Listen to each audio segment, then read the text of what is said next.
Good afternoon and welcome to the Lincoln City Council meeting of Monday, July 15th, 2024. In accordance with LB 898, please be advised that a copy of the Open Meetings Act is posted at the back of the chamber by the northwest door. Let us all rise for the Pledge of Allegiance, followed by a brief period of silent meditation, and please remain standing if able.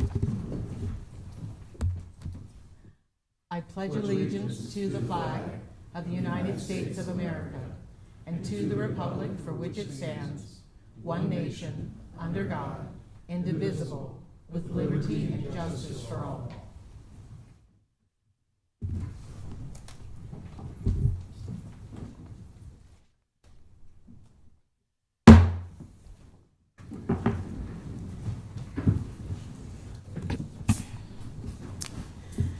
The order of business for the City Council is as follows. The clerk will call the items listed on the agenda. Under public hearing, anyone wishing to speak on an item should come forward after the clerk reads that item.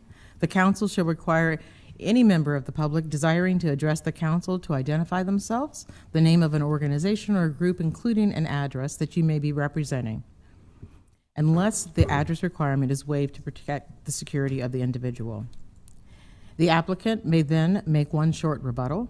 Each speaker should begin by stating their name, address, organization, or group, and whether they're speaking in favor or in opposition. Testimony is limited to 5 minutes per speaker. After all public hearings, the council will vote on resolutions and items listed under third reading. On the second and last Monday of the month, immediately prior to adjournment, anyone may speak on an issue not on the agenda for that date nor planned for a future agenda. Today is one of those days. We ask that everyone who speaks keep abreast of the time and please address the council without cursing and respectfully. Will the clerk please call the first item of business? Our first item today for City Council agenda of Monday, July 15, 2024 is our consent agenda, sections 1, 2, and sections 3. All right. Anyone wishing to speak on an item on the consent agenda, please come forward. And hello, good afternoon. Good afternoon, Councilwoman Chair Washington and members of City Council. Kay Wenzel, the Assistant Director at Aging Partners, 600 South 70th, Building 2, Lincoln 68510. And I'm here regarding the appointment of Romeo Guerrera to Aging Partners Area-Wide Advisory Council. He has a very, very well qualified to serve in this capacity with a master's degree in gerontology and a professional career that spans about 50 years. He started in 1974 with the Nebraska Commission on Aging, and that was at the cusp of when National Aging Program started. So he's really got a long range, breadth of knowledge and experience. He's held numerous public health positions at the state, including policy advisor and administrator for the Minority Health program at the state, and is currently executive director of El Centro de las Americas. We are partnering with his organization to provide congregate meals and some other social programming, and they've agreed to host age-friendly community listening sessions and also a digital pop-up class at their office. So we're excited to get moving in that direction and provide additional services to the Hispanic and Latino community.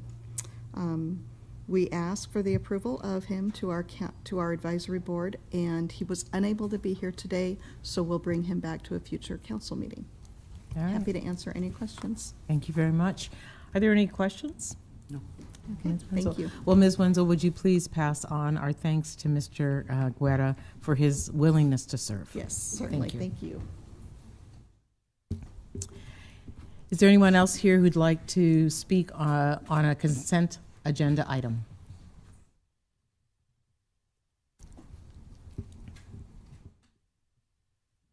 Good afternoon. Good afternoon, council members. Riley Slezak, Mayor's Office, 555 South 10th Street. It's my pleasure to introduce Dr. Amanda Barone to you. She is being nominated by the mayor to serve on the Mayor's Multicultural Advisory Committee, otherwise known as the MAC.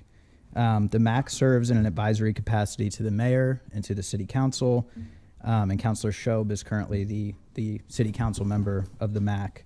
The mission of the Citizens Advisory Committee is to identify issues and recommend policies and strategies that enhance and support the full and equal participation of people of diverse racial, cultural, economic, gender, and disabled groups in city government and Lincoln community affairs.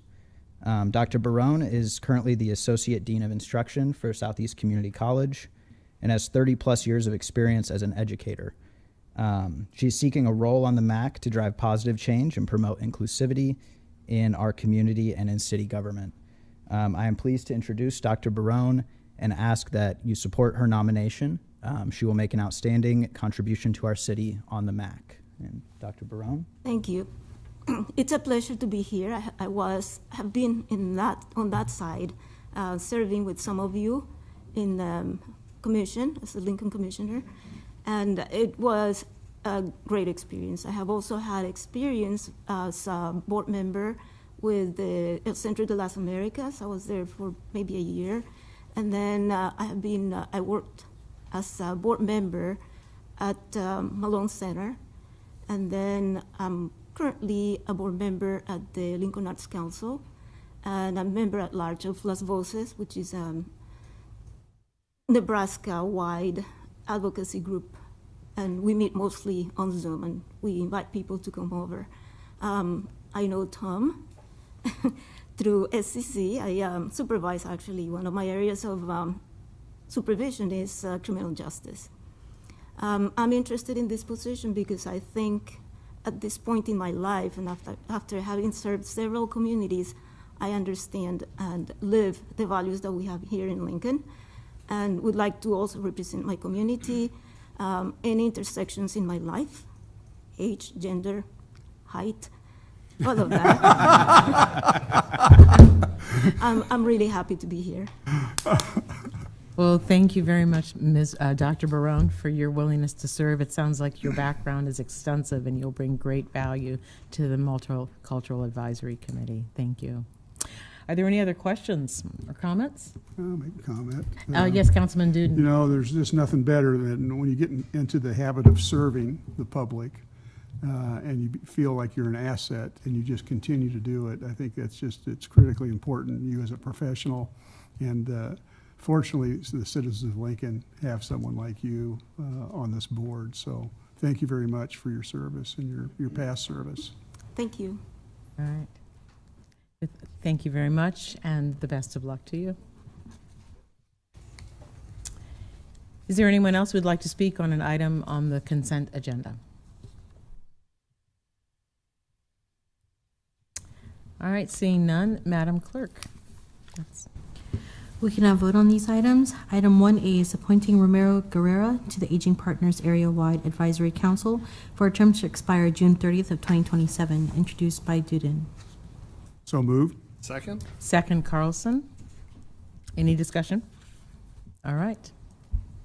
Beckius, Yes. Weber, Yes. Bowers, Yes. Carlson, Yes. Duden, Yes. Schob, Yes. Washington. Yes. Motion carried 7-0. Item 1B is appointing Dr. Amanda Barone to the Mayor's Multicultural Advisory Committee for a term to expire September 18th, 2026, introduced by Duden. So moved. Second? Second, Carlson. Any discussion? Let's vote. Weber, Yes. Bowers, Yes. Carlson, Yes. Duden, Yes. Schob, Yes. Beckius, Yes. Washington. Yes. Motion carried 7-0. Item 1C is approving the professional services agreement between the City of Lincoln and Olson for construction engineering services for the signal project at 84th Street and College Park Drive, introduced by Duden. So moved. Second? Second, Carlson. Any discussion? Seeing none, let's vote. Bowers, Yes. Carlson, Yes. Schob, Yes. Duden, Yes. Beckius, Yes. Weber, Yes. Washington. Yes. Motion carried 7-0. Item 1D is approving the professional services agreement between the City of Lincoln and Alfred Benish and Company to provide construction engineering services for the Cotner Boulevard and Adams Signal Replacement Project, introduced by Duden. So moved. Second? Second, Carlson. Any discussion? Seeing none, let's move ahead. Carlson, Yes. Schob, Yes. Duden, Yes. Beckius, Yes. Weber, Yes. Bowers, Yes. Washington. Yes. Motion carried 7-0. Item 1E is approving 48 Ventures LLC, doing business as Bar 48, located at 2639 North 48th Street, as a Keno satellite, introduced by Duden. So moved. Second. Second, Carlson. Any discussion? All right, let's vote. Schob, Yes. Duden, Yes. Beckius, Yes. Weber, Yes. Bowers, Yes. Carlson, Yes. Washington. Yes. Motion carried, 7-0. Item 1F is approving the 2024-2025 Joint Budget Committee funding recommendations, introduced by Duden. So moved. Second. Second, Carlson. Any discussion? Let's vote. Duden, Yes. Beckius, Yes. Weber, Yes. Bowers, Yes. Schob, Yes. Carlson, Yes. Washington. Yes. Motion carried, 7-0. All right. Items 2A through 2C is introduced by Schob. So moved. Second. Second, Beckius. Any discussion? Seeing none, let's vote. Beckius, Yes. Bowers, Yes. Weber, Yes. Schob, Yes. Carlson, Yes. Duden, Yes. Washington. Yes. Motion carried, 7-0. Right. All righty, we can move on to the next area, public hearing liquor resolutions. I'll call item 4A, application of Kincaid Brewing Company LLC, doing business as Beer House Maschler, for a special designated license to cover an outdoor area measuring approximately 75 feet by 85 feet at 151 North 8th Street on July 27th, 2024, from 3 p.m. to 10 p.m. Good Thanks, Tony. afternoon. Good afternoon. My name is Cody, CODY-SCHMICK. My office is 1630 P Street. You guys have some questions about the event? Yes, they came up last week, You and bet. I'll let Councilman Weber? Weber, I'm so sorry.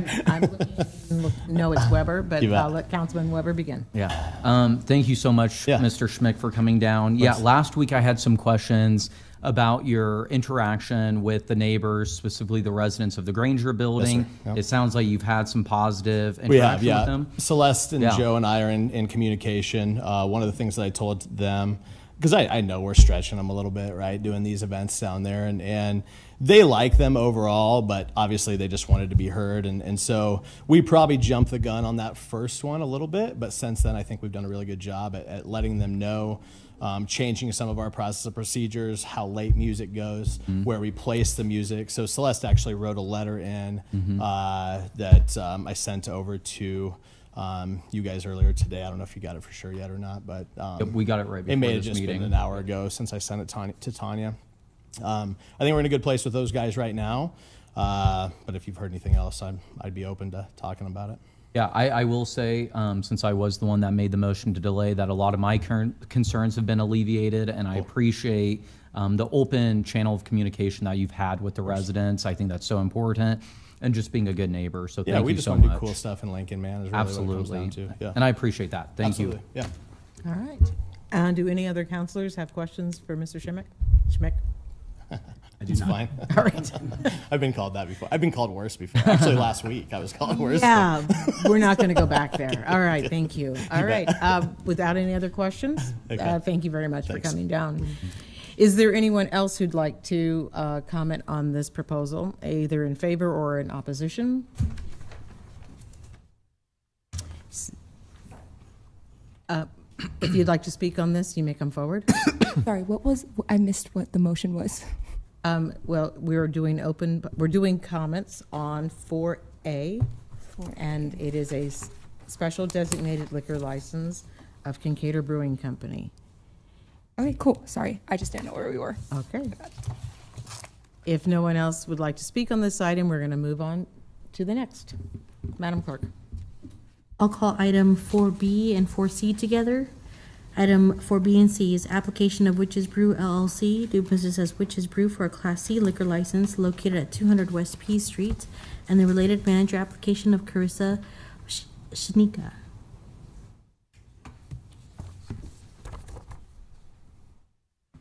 Just say P.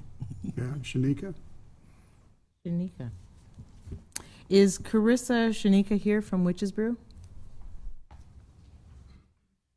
Okay.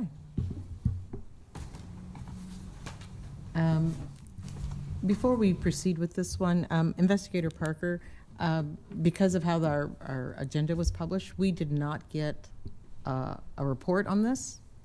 Would you mind coming forward and giving us an overview of this application?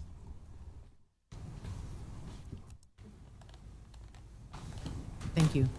Investigator Parker, Lincoln Police Department, 575 South 10th Street. So there's nothing concerning here at all. Going back to, let's see, Carissa, as a manager, she recently took the training on the 11th of this month. In terms of convictions, nothing concerning, just traffic related. The only other one of the three owners with convictions is Jack, and that is also a traffic conviction. Other than that, there's no other concerns. All right. Thank you very much. Does anyone have any questions for Investigator Parker on this application? Thank you. Yep. Is there anyone here who'd like to comment on this application, either in support or in opposition? Seeing none? Madam Chair, seeing no one else coming forward, I'd like to make a motion that we approve these three items. And I'll wait. Second. Thank you, Tom. Thank you, Councilman Duden. All right. Madam Clerk, please call the roll. Beckius, Yes. Weber, Yes. Bowers, Yes. Carlson, Yes. Duden, Yes. Schob, Yes. Washington. Yes. Motion carried 7-0. All right. All right. Moving on to public hearing resolutions. Let's begin this list. Okay, I'll call item 5A. Preliminary plat number 24003, application of Capital City Christian Church to amend preliminary plat number 95022 by reducing the number of lots by 17 lots and to change the proposed layout of Aylesworth Avenue on the property generally located at the northwest corner of the intersection of North 80th Street and Holdridge Street. Good afternoon, Rick Anand with ENA Consulting, 2077 N Street, here on behalf of Capital City Christian Church. The application before you, as mentioned, was an amendment to the Northern Lights preliminary plat, and we're particularly looking at the area generally between 79th and 80th Street and then just north of Holdridge. The original plat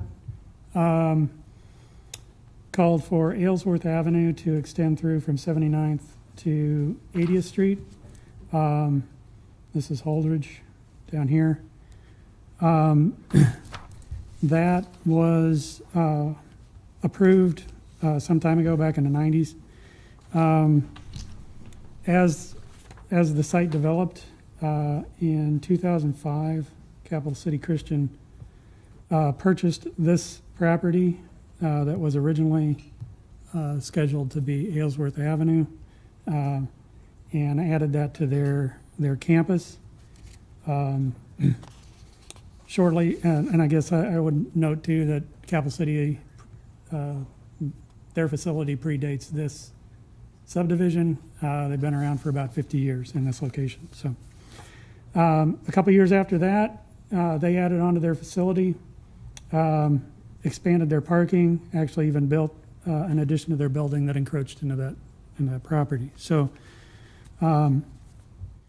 the area to the east of their kind of original parking lot was something that they had originally programmed as a soccer field that they were going to make available to the community, with the intent that they would be able to irrigate that. Unfortunately, their attempts to sink a well were unsuccessful, and they didn't want to irrigate using city water. So it's been used for that over the years, but kind of sparingly.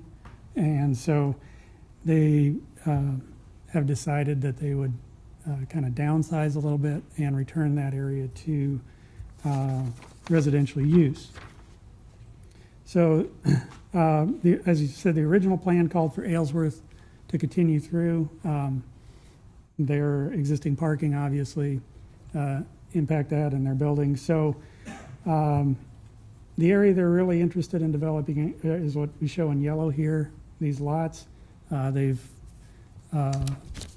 entered into a contract with a developer that would purchase those and complete the development. Would also note that when 80th Street was built, all the infrastructure for these lots, minus one or two, was in place, sanitary sewer services. The streets are obviously already there. When we approached planning on this project, we were originally not even going to show this cul-de-sac, but the planning staff kind of insisted that we show something there. It is not the church's intent at this time to construct that, but planning felt it was part of what needed to be done as part of this amendment, so it is shown that way on the application. Let's see. As you can see, the extension of Aylesworth in its current configuration is a little bit impractical, as it would cut into their parking. Really only room to load one side of the street with lots. So this is something that, again, we were showing for the courtesy of Planning Department, not intending to move forward with that. So the Planning Commission approved this with a amendment. I think planning staff had originally asked that we push that street through. The downside of that for what we're trying to accomplish here is it means losing at least one lot that would front 80th Street. It would also mean having to build a section of that street fronting the lots on either side of it.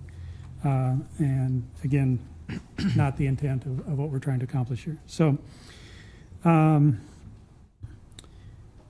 the appeal was made with no details. We reached out to the party making the appeal to ask if they had any particular things that we wanted to address, and got no response. So unless they come up and appeal, I'll deal with that on a rebuttal, I guess. So I guess I would ask that the board approve the application as was amended by Planning Commission. Take any questions. Are there any questions? Go ahead. I had one question. The gaps kind of in that yellow, is that elevation changes or drainage or what? This small one is the sanitary sewer service for the church actually comes down to 80th Street, so the smaller one accommodates that. This one is a drainage way. There's currently a storm sewer outlet or storm sewer pickup at this point, so leaving that open for storm drainage. And there's a small area of wetlands up in this area that were originally left open on the original plat, so leaving those open as well. Thank you. Any other comments or questions? I have one. Could you explain a little bit more about the conditions the Planning Commission put on this approval? Because it looks like there was an either or, like if Aylesworth goes, if you build the houses that are in green, you do this. If you don't, could you just walk through that? Well, I guess backing up a little bit, when we originally approached planning with this idea, we were told if we were going to push Aylesworth through like it was originally shown, everything could be approved administratively. The developer didn't see, the benefit of that. Again, the church and the developer both didn't see the benefit of that. So that was added again at the request of the Planning Department. The Planning Department's condition of approval was to show Aylesworth connecting through to 80th Street. Yeah. And that was amended by Planning Commission that we would not need to do that. Okay. All right. Thank you very much. So the pedestrian walkway? Yeah, the pedestrian walkway then would go along the edge of the wetlands. Yes. Okay. All right. Thank you very much.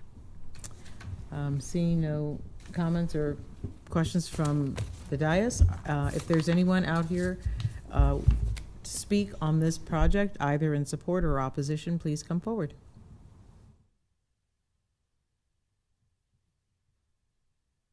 We're so going to need you to state your name. You know, Good we all know afternoon. you. Ryan Jackson, first time as a citizen. Thank you for what you do. 907 Yellowknife. My home backs up immediately to this project, and zoning has an immediate impact. I'm here to support what the church is seeking to do, realizing that the original plans allows them already to put Ellsworth all the way through.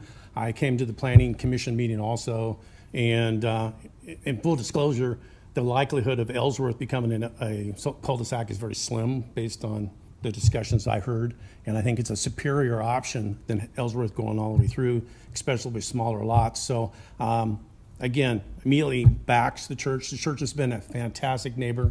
Capital City Christian Church takes care of the property very well. It provides space for youth sports. Every week there's the parking lot is used to hand out food for the hungry. They've been nothing but a good partner, good neighbor, and a good citizen to the city of Lincoln. And I'm here just to express my support in their action in seeking to make this amendment. So, questions of me? Sir, Thank you. thank you. Is there anyone else who'd like to speak on this project, either in support or in opposition? Seeing none, we'll move forward. I'll call item 5B, accepting and approving the report of new and pending claims against the city for June 16th through June 30th of 2024. All right. Is there anyone here to speak on this item, claims against the city? Anyone here to speak on this item? Seeing none, we'll move forward. Thank you. I'll call item 5C, approving a master agreement between the City of Lincoln for Lincoln City Libraries and Ceresy Corporation for Lincoln City Libraries Integrated Library System, software for a 5-year term. Good afternoon, Ryan Weber, Director at Lincoln City Libraries, 136 South 14th Street. This contract is one that we typically do annually. It's been with Ceresy for the last 7 or 8 years, and it's a product that we're very pleased with. An ILS, or an integrated library system software, is really the digital backbone to what libraries run on and what they need. So it contains our card catalog, our collection, our patron database. It produces reports, and it keeps things moving. And it's integrated because it works with our all of our different software or databases that need that communication back and forth between the collection and the patron database. So things like Overdrive, our ebooks, Hoopla, our ebooks, e-audios, all communicate with this product. And again, very pleased with it. And what's different this year is we're bringing it forth for a 5-year contract. We achieve greater savings with that over the course of those 5 years as compared to what we'd see annually with a 1-year contract. So this is with Ceresy, and I would recommend that the council approve this. And I'd be glad to take any questions. All right. Are there any questions? Oh, go ahead, Councilman Beck, yes. Thank you, Chair Washington. Director, is this a part of the, I'm probably going to get the terminology incorrect, so please excuse me. And it's a little bit before your time too, the Pioneer Consortium of libraries that share ILS software or had been sharing ILS software. Your look tells me that I might be a little outdated here. No, I I'm just not apologize. familiar with that term here. Okay. But I can tell you that Ceresy is one of the top 3 or 4 products in the country, and it's been around a long time, probably multiple decades. But Lincoln City Libraries is contracting directly with them. It's not a part of a consortium of other regional libraries that are accessing the same ILS service. Yes, that's Okay. correct. Okay, very good. Thank you. All right. All right, thank you. Seeing no one else, Director Weber, thank you. Thank you. All right. Is there anyone here today to speak on this item, either in support or opposition? Is there anyone here to speak on this item? All right, seeing none, we'll move ahead. Were you here to? I was just going to say, I love the. Wait a second. If you're going to, sorry, ma'am, miss, If you're going to speak on this item, please come up, state your name for the record, and speak clearly into the microphone. Hello, my name is Aaliyah Grace Picaric Abo, and I just wanted to say that save the libraries. I'm 22, and most of my friends haven't been in a library since the field trip in middle school we took. So start going to the libraries, millennials and zillennials and all the millennials, please. Thank you. Thank you very much. All right. We can move ahead. I'll call item 5D, approving an interlocal agreement between the City of Lincoln, Nebraska and County of Lancaster County, Nebraska and the Regional Behavioral Health Authority on behalf of Region 5 Systems to create a Youth and Family Crisis Response Center. Good afternoon, Sarah Hoyle, Director of Human Services for the City of Lincoln and Lancaster County. And this is an interlocal between 3 entities, so I'm going to bring up 2 of my other partners in this. Ben Kopsa is here this afternoon representing the police department, and then Renee Dozier representing Region 5. And so most of you are aware this has been in operation since, well, too long, over a decade at least, right? And it started with the voice of our youth and families wanting a place to go on a Saturday night if they needed emergency behavioral health needs that did not warrant going to the emergency room. So we have had focus groups after focus groups, surveys, studies, experts come to our community that further identified that this was a significant need. So here we are today. I will turn it over to Captain Kopsa. Good afternoon, council members. Ben Kopsa, Lincoln Police. I'm a captain. I work with the Behavioral Health Unit. First of all, I just want to thank, excuse me, Sarah Hoyle with County Human Services, Renee Dozier and Region 5 Systems, Centerpoint for their work on this project. And I want to thank you for taking up this interlocal. This is an important project because we know our youth are struggling. We know that through our police calls for service data. We also know it from hearing those that are working with them on the ground. We also know that they're struggling at an earlier and earlier age, which poses more difficulties for police officers. We've got reports that suicide questionnaires for early elementary school students are skyrocketing, meaning that early elementary school students are either talking about suicide or are exhibiting signs of suicidality. So this is important because we run 24/7 operations, and as you know, crises don't occur Monday through Friday, 8 to 4. In fact, our data shows that most crises with youth happen between 4 p.m. and midnight. And then where do we go with these youth? We have great collaborations with our hospital partners, but a crisis doesn't always rise to the level of hospitalization. Just like when you get a cut on your hand, it doesn't mean you have to spend nights at the hospital, right? So we just need some place to go, and the families need some place to go. And this provides that with people standing by that are trained 24/7, 365 to provide this crisis stabilization.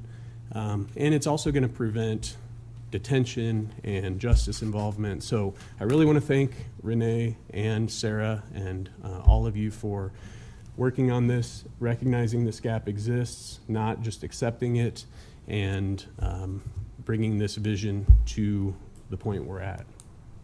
Thank you. Thank you, Captain. Good afternoon, and thank you guys again for allowing us to have some of your time this afternoon. My name is Renee Dozier with Region 5 Systems Behavioral Health, 1645 N Street here in Lincoln. Again, thank Lancaster County as well as the city, both Ben and Sarah. We've worked together in partnership to bring to fruition the Square One, which is the Family Youth Crisis Response Center. As Sarah mentioned, we've been working towards this effort for many years, and just given the opportunity to have a collaborative funding partnership between the 3 entities has brought us this opportunity to really fill a gap in our community.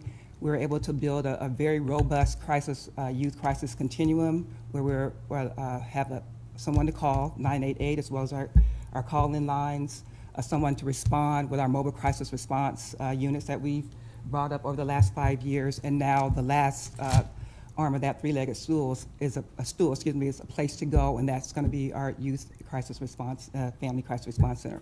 So we're proud of the effort that we've all put together. We've worked hard, but again, without you all support, we wouldn't be here. So again, we just want to thank you guys and all the other leaders within our governing structures that allowed us to be here today. So thank you. Thank you.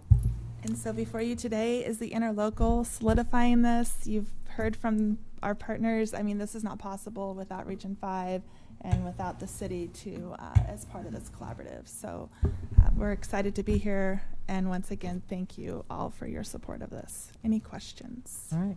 Are there any questions from councilors? Councilman Beckius. Yes, I do have some questions, Sarah. Thank you for coming down. Thank you both for being here. Appreciate it very much. Wanted to get into just a little bit of the financial nuts and bolts of the agreement because we don't really have a fiscal impact that we know of at this point in time for the city. Should there be an issue in terms of the rental rate situation as described in the interlocal agreement, can you walk me through that a little bit, Sarah, in terms of what you're anticipating in terms of that fiscal impact and what that looks like, you think, for year one, if you know that at this point? Right, absolutely. So what the building was purchased with ARPA funding from the county ARPA funds that was allocated to them. That, in addition to $1 million grant that we received through the Department of Justice, will help with getting the startup costs, and then with the purchase, and then the construction of the building to make it suitable for youth and families. What we have in the interlocal is it's listed as rent, but it's to make sure that if the roof leaks, that we have a fund to repair that. That if the HVAC system goes out, the region was bringing funding to the table for the personnel. And so for the city and the county, we wanted to make sure that we had the costs to cover that if we needed it. Now, with that being said, I've also been working with Karen Peterson, our property manager, to assess kind of what we would need to charge people in that building, because while we have CenterPoint, who's providing the behavioral health services, there's also a second floor that we've talked about bringing partners into. And so Karen's been instrumental in assessing what the rate would be to assure that we have the overhead costs. So this is in here just in case we don't, but I feel good saying I think we'll be okay with the rent from our partners. Yeah, so. No, I can't imagine that a building without debt service against it would have a problem with a rental rate unless the capital improvement fund were to balloon extraordinarily.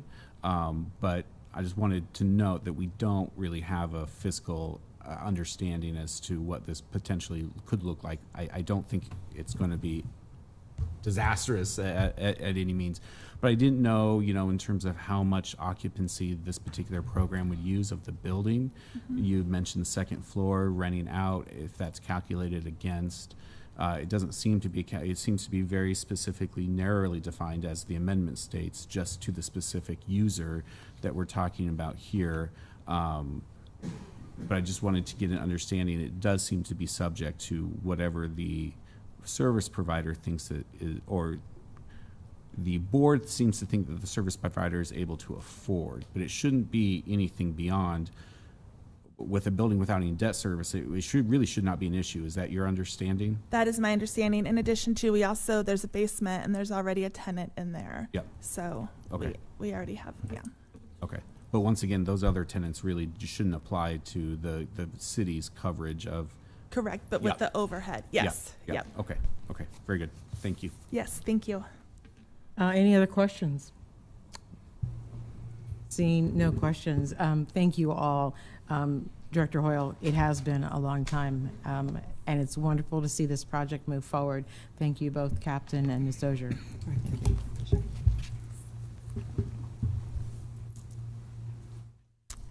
All right. Is there anyone here to speak on this item?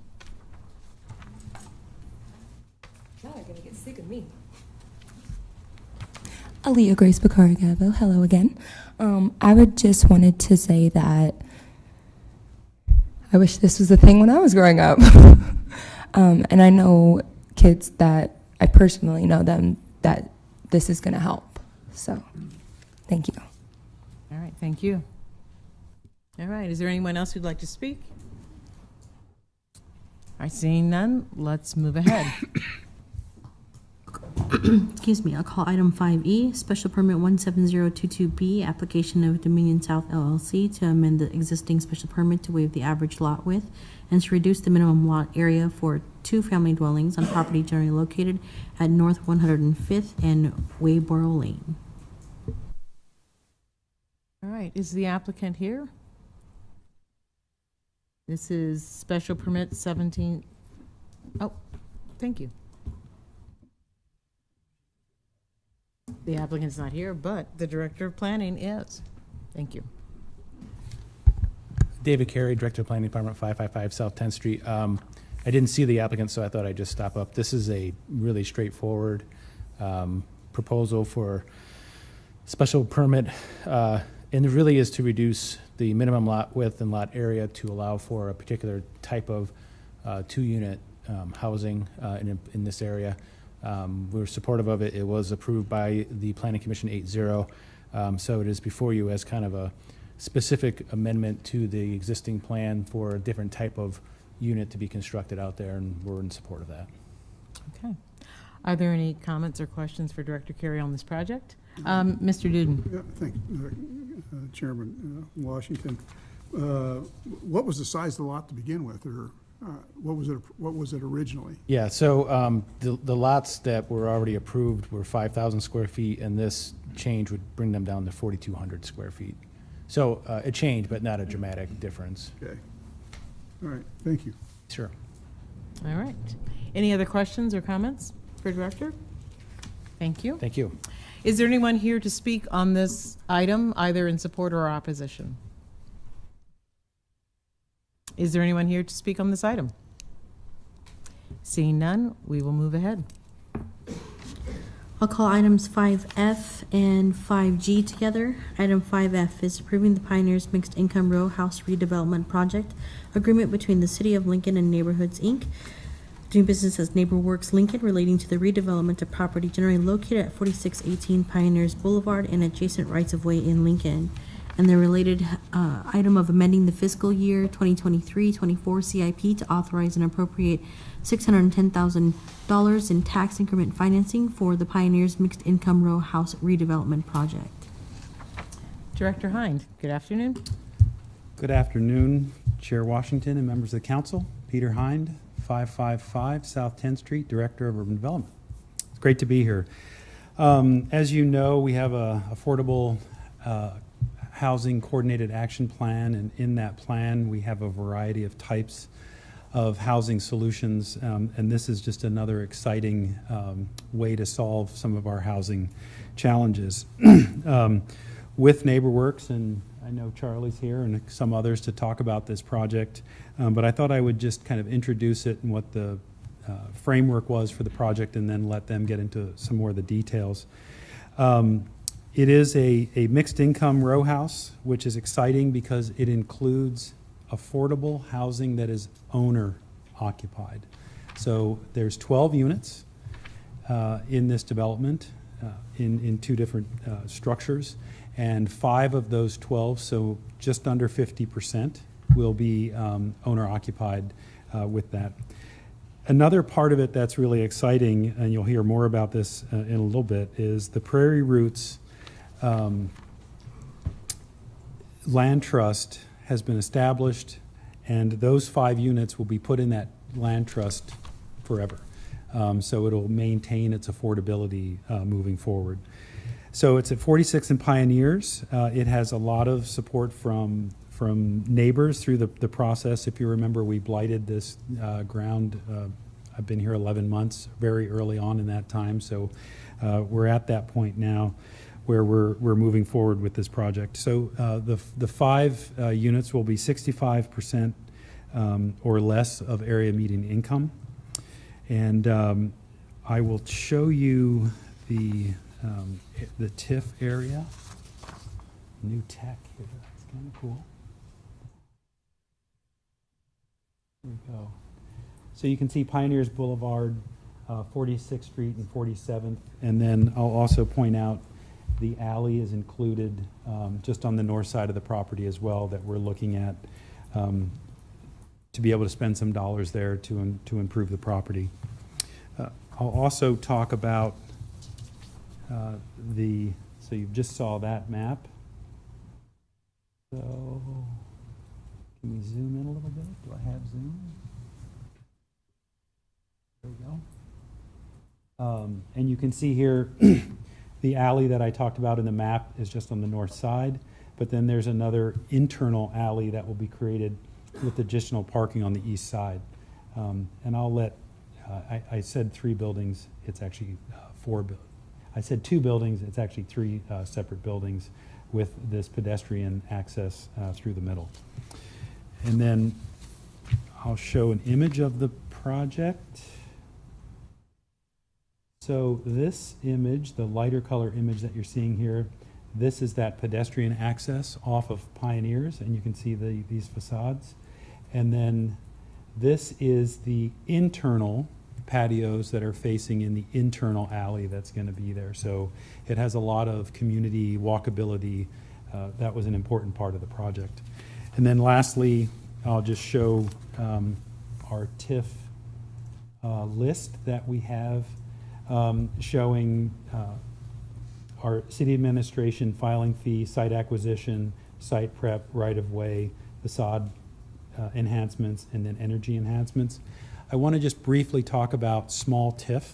Sometimes in the discussion of small TIF, I wish we called it like internal TIF and not necessarily small TIF, because it really isn't. We've learned with working through finance, it's not a dollar amount, but it's actually the way we manage the TIF dollars.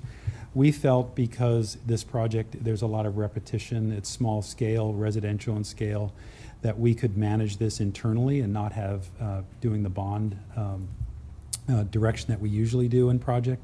So while the number is a little bit larger than other, quote, small TIF projects we've done, we feel it was appropriate to do it in an internal process, but also take that bond fee and make sure we put it into affordable housing, so we give the project as many dollars as possible. With that, I'll open it up to any questions that you might have of me. I didn't mention that it's $6.2 million is the sort of total budget that we're working on. Are there any questions for Director Hein?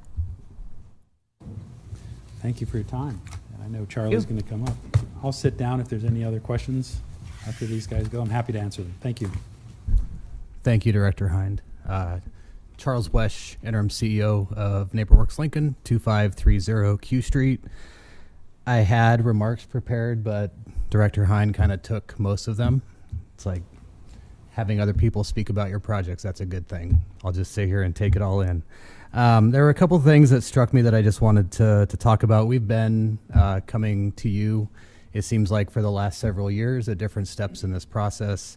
We are really excited as an organization to be moving forward. Construction starting soon. Just want to be upfront and say thank you to the City of Lincoln for being open to this process. We have multiple funding sources in this project that allow us to provide owner-occupied housing at affordable prices. That includes DED, Nebraska Department of Economic Development funding from both the trust fund and ARPA rounds, and then TIF funding helps us out as well. Going back what seems, well, literally it was years ago, we purchased this property in 2021. We bought this from the current owner at the time was using the site as a community garden. And one of the things, you don't have to be an expert in community development to know that if you take a community garden away, you're gonna take some bullets. So we immediately worked with Crops on a plan to help them relocate to the Gear Library site. We used some separate grant funding to drill a well, to provide electrical, things of that nature. And I think it's a really impactful move for them. Talking with Megan McGuffey, their director, it's been a good move for them. And then it opens up this site for us to be able to develop housing. That Gear site would never have been a housing appropriate site. So it really is a win-win. We went into talks with the College View Neighborhood Association right away. So just the engagement process, the support of the neighborhood association. They were at our ribbon cutting not too long ago. So we're excited to get this project going. Like Director Hind mentioned, it's 12 units. 7 of those are market rate that we're looking to sell in the mid 300 range. That internally helps to self-subsidize some of the affordable, those 5 units. And Ms. Hyatt will be up here in a moment to talk about the land trust that will keep those permanently affordable.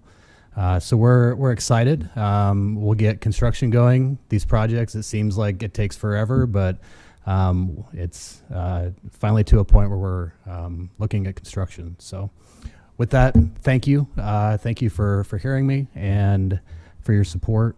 And I'll answer any questions that you might have.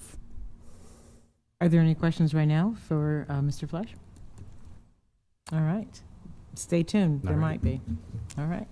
I'll stay close. Okay. Come on up.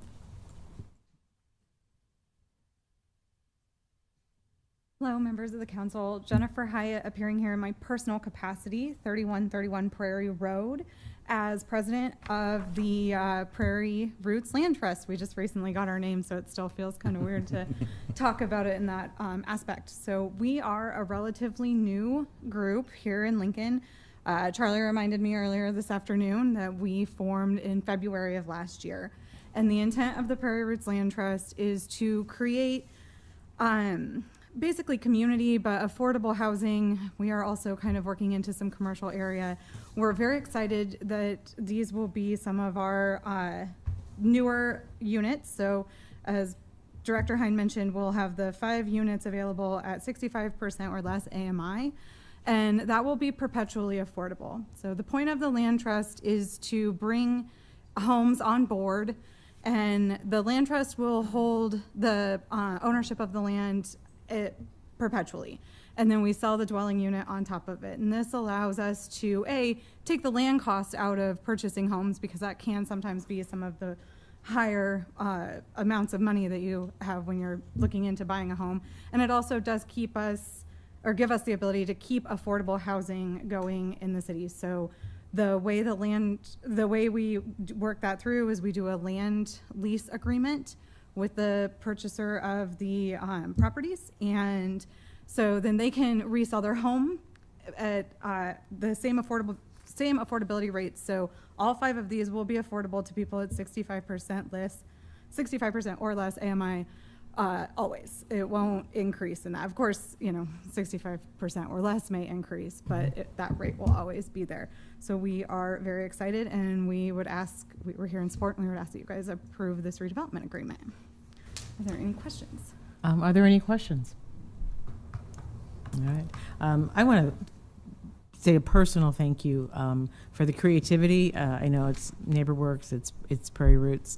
It's everyone who's had a hand in thinking of creative ways to make affordable housing work here in Lincoln, and to stretch out and make it affordable for owners, not just renters. So thank you very much. Thank you. All right. Is there anyone here who'd like to speak on this project, either in support or in opposition? Sorry to come back up, but I really feel compelled to say this. Peter Hind, Director of Urban Development, 555 South 10th Street. Every time I come up here, I always want to give credit where it's due, and thank you for acknowledging Jennifer and her leadership in this project in our partnership with Urban Development and NeighborWorks. But I also want to mention Abby Luttrell from Law in putting these documents together, the amount of work that goes in, the creativity around how we structure the agreements to benefit the city and make sure we get our goals met is really, it's amazing how fast Abby can do these things. The nuances that we can work together on, it's really appreciative. And so I thank both of them and their leadership in our department to get these done. So thank you very much. Thank you, Director Hind. If there's no one else to speak on this item, we will move forward. Thank you. We can now vote on these items. Item 5A is preliminary plat number 24003, application of Capital City Christian Church to amend preliminary plat number 95022 by reducing the number of lots by 17 lots and to change the proposed layout of Aylesworth Avenue on the property generally located at the northwest corner of the intersection of North 80th Street and Holdridge Street. Introduced by Duden. So moved. Second. Second, Carlson. Discussion? Seeing none, let's vote. Carlson. Yes. Schob. Yes. Duden. Yes. Beckius. Yes. Weber. Yes. Bowers. Yes. Washington. Yes. Motion carried 7-0.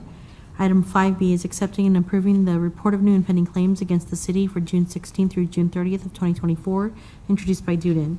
So moved. Second. Second, Tom Beckius. Any discussion? Let's vote. Schob. Yes. Duden. Yes. Beckius. Yes. Weber. Yes. Bowers. Yes. Carlson. Yes. Washington. Yes. Motion carried 7-0. Item 5C is approving a master agreement between the City of Lincoln for Lincoln City Libraries and Searcy Corporation for Lincoln City Libraries Integrated Library Systems software for a 5-year term, introduced by Duden. So moved. Second. Second, Carlson. Any discussion? Let's vote. Duden. Yes. Beckius. Yes. Weber. Yes. Bowers. Yes. Schob. Yes. Carlson. Yes. Washington. Yes. Motion carried 7-0. Item 5D is approving an interlocal agreement between the City of Lincoln, Nebraska and the County of Lancaster County, Nebraska and the Regional Behavioral Health Authority on behalf of Region 5 Systems to create a youth and family crisis response center, introduced by Duden. So moved. Second. Second, Carlson. Any discussion? Seeing none, let's vote. Beckius. Yes. Bowers. Yes. Weber. Yes. Schob. Yes. Carlson. Yes. Duden. Yes. Washington. Yes. Motion carried 7-0. Item 5E is special permit 17022B, application of Dominion South LLC to amend the existing special permit to waive the average lot width and to reduce the minimum lot area for two-family dwellings on property generally located at North 105th and Wayboro Lane, introduced by Duden. So moved. Second. Second, Carlson. Any discussion? Seeing none, let's vote. Carlson. Yes. Duden. Yes. Schob. Yes. Beckius. Yes. Weber. Yes. Bowers. Yes. Washington. Yes. Motion carried 7-0. Item 5F is approving the Pioneers Mixed Income Row House Redevelopment Project Agreement between the City of Lincoln and Neighborhoods, Inc., doing business as NeighborWorks Lincoln, relating to the redevelopment of property generally located at 4618 Pioneers Boulevard and adjacent rights-of-way in Lincoln, introduced by Duden. So moved. Second. Second, Carlson. Any discussion? Let's vote. Bowers. Yes. Carlson. Yes. Duden. Yes. Weber. Yes. Schob. Yes. Beckius. Yes. Washington. Yes. Motion carried 7-0. Item 5G is amending the fiscal year 2023-2024 CIP to authorize and appropriate $610,000 in tax increment financing for the Pioneers Mixed Income Row House Redevelopment Project, introduced by Duden. So moved. Second. Second, Carlson. Discussion? Let's vote. Beckius. Yes. Weber. Yes. Bowers. Yes. Carlson. Yes. Duden. Yes. Schob. Yes. Washington. Yes. Motion carried 7-0. All right, thank you. The next section is public hearing on ordinances, second reading and related resolutions. I'll call item 6A. Item 6A is amending the pay schedule for employee group whose classifications is assigned to the pay range which is prefixed by the letter W by changing the range for class 0707 senior attorney from W04 to W05 and 0708 chief assistant city attorney from W05 to W06. Good afternoon, Barb McIntyre, Human Resources Director, 575 South 10th Street. And these requests were brought forward by the legal department for us to take a look at the salaries of our city attorneys. And we did find that moving them brought them back into the line with our market data. So we are requesting to move the senior attorney from a W4 to a W5. That affects 9 employees. And with this kind of a move, those employees will just get moved into that next range up. They do not get an increase until their next merit evaluation, and at that time they'll get evaluated and get whatever increase is appropriate based on that evaluation. And that also is for that chief assistant city attorney. That goes from a W5 to a W6, so 2 employees in that. Also, there's no pay increase at that time until they get their merit evaluation. Any questions on either of those? Seeing none. Thank you, Director. Mhm.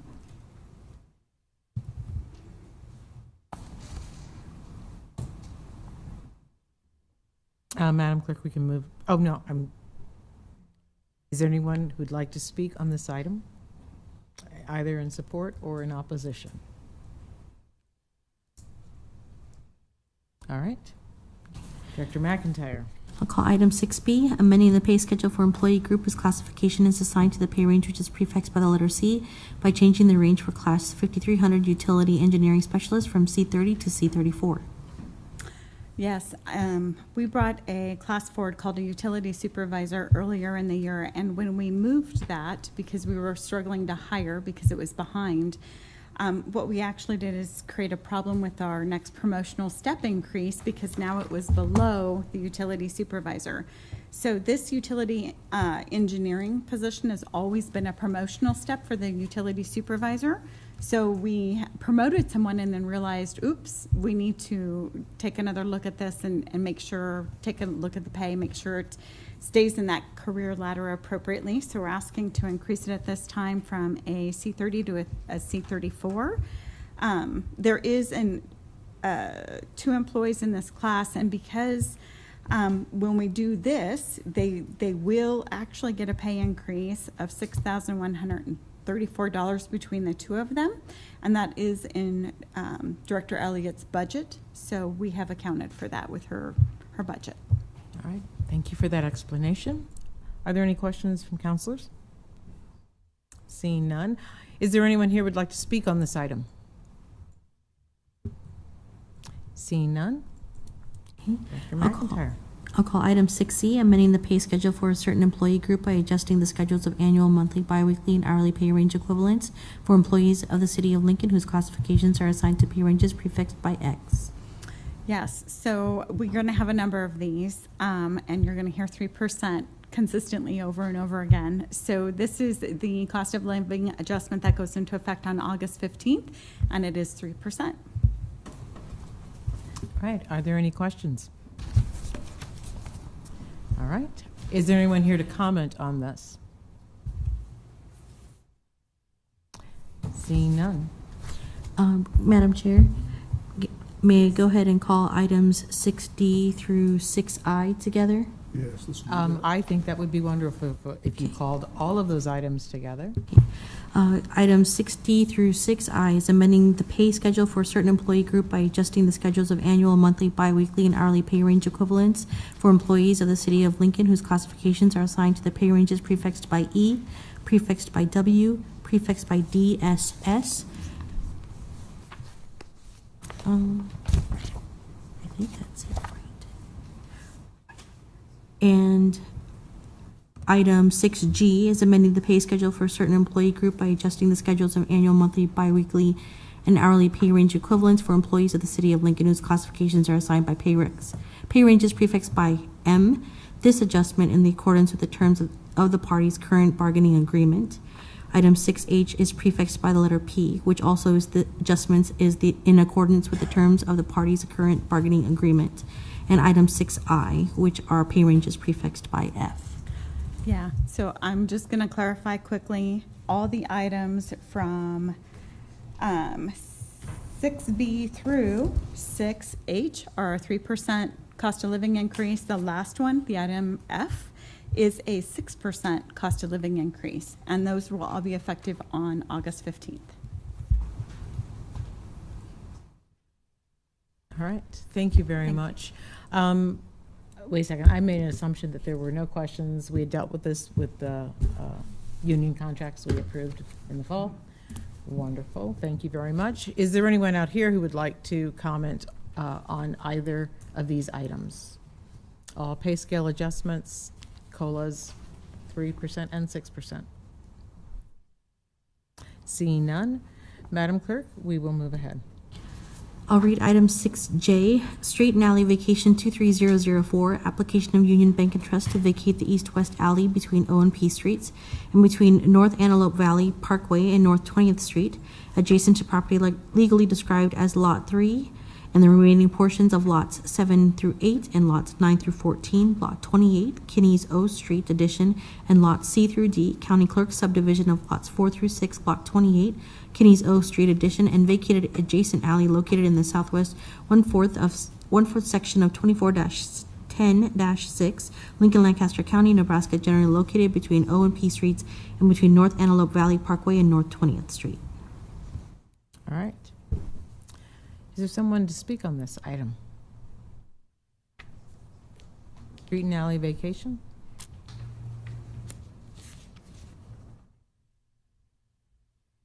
Welcome back, Director Carey. Good afternoon, David Carey, Director of the Planning Department, 555 South 10th Street. I didn't see a representative from the applicant, so again, this is a fairly straightforward item. I think I am going to put the map up for the overhead, though, just to help point out where this is located. So what we're looking at here is we have Antelope Valley Parkway here, we have O Street here, we have the old train station bank there.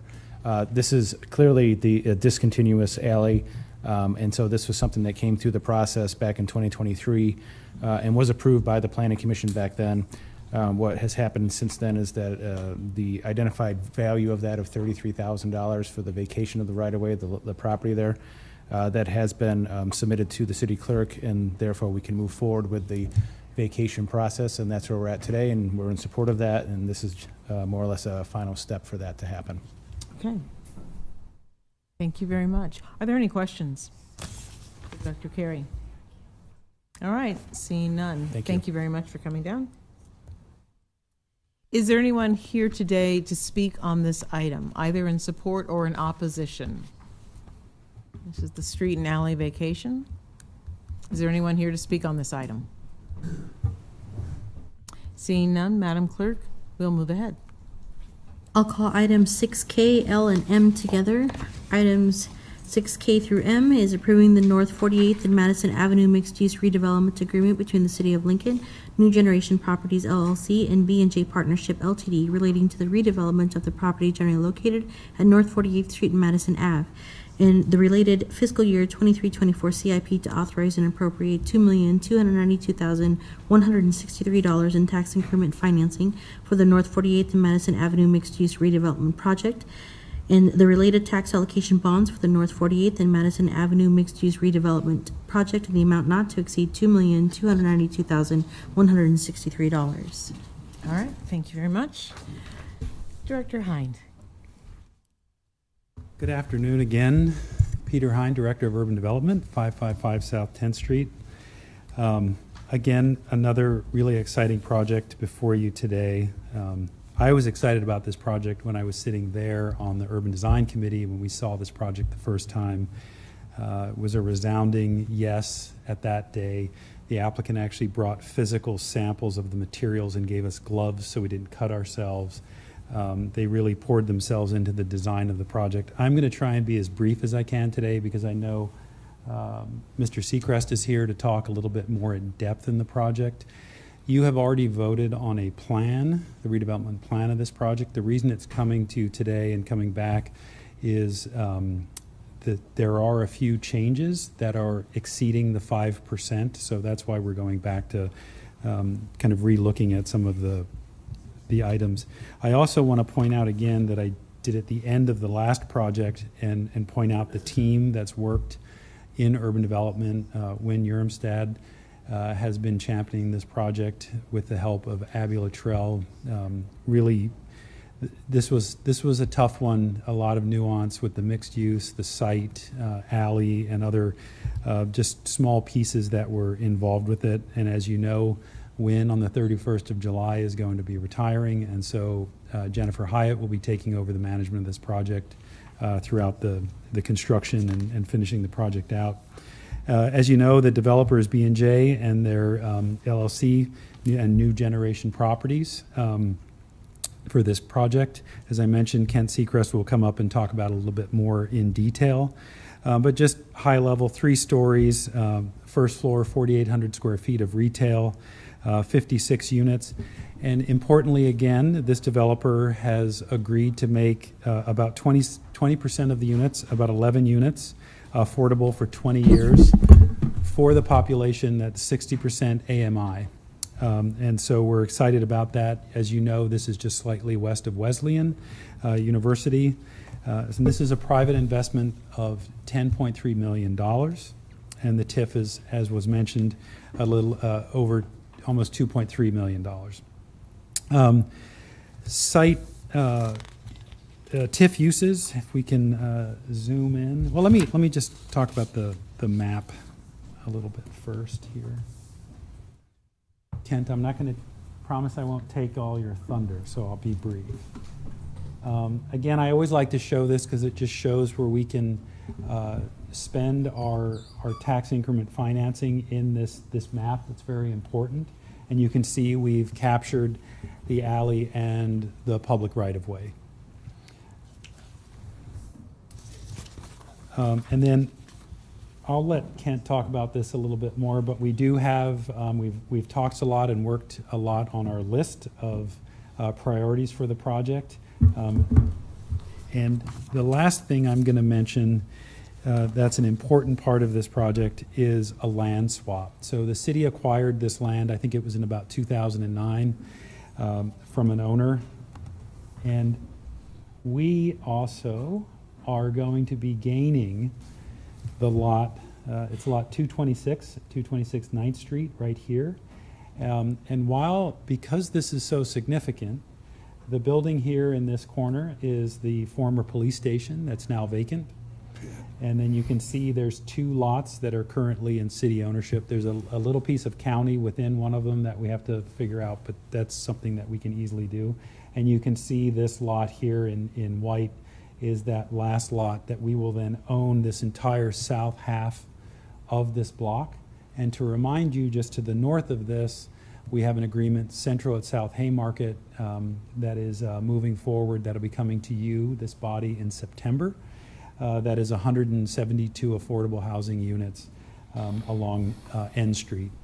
So really exciting that we can gain this piece of property in this exchange with this project moving forward. I'm going to leave it at there, and if there's any questions, I'd be happy to answer them. I'll stick around after Mr. Seacrest talks. Any questions that you have for me? Okay. Do that number Councilman again. Pritchett. How many affordable units? I believe it's 172. Thank you. I Thank will you, Madam confirm that, but I'll ask Mr. Seacrest to. no, this is a different project. The 172 units is north of the project that the site we're acquiring Clearing it up. between 9th and 10th. 172 units right between 9th and 10th and on N Street. Thank you. Okay? Thank you. Thank you.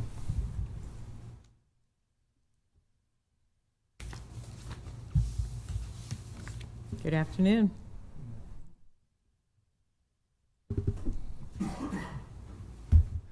Hello, everybody. I want to first of all thank you.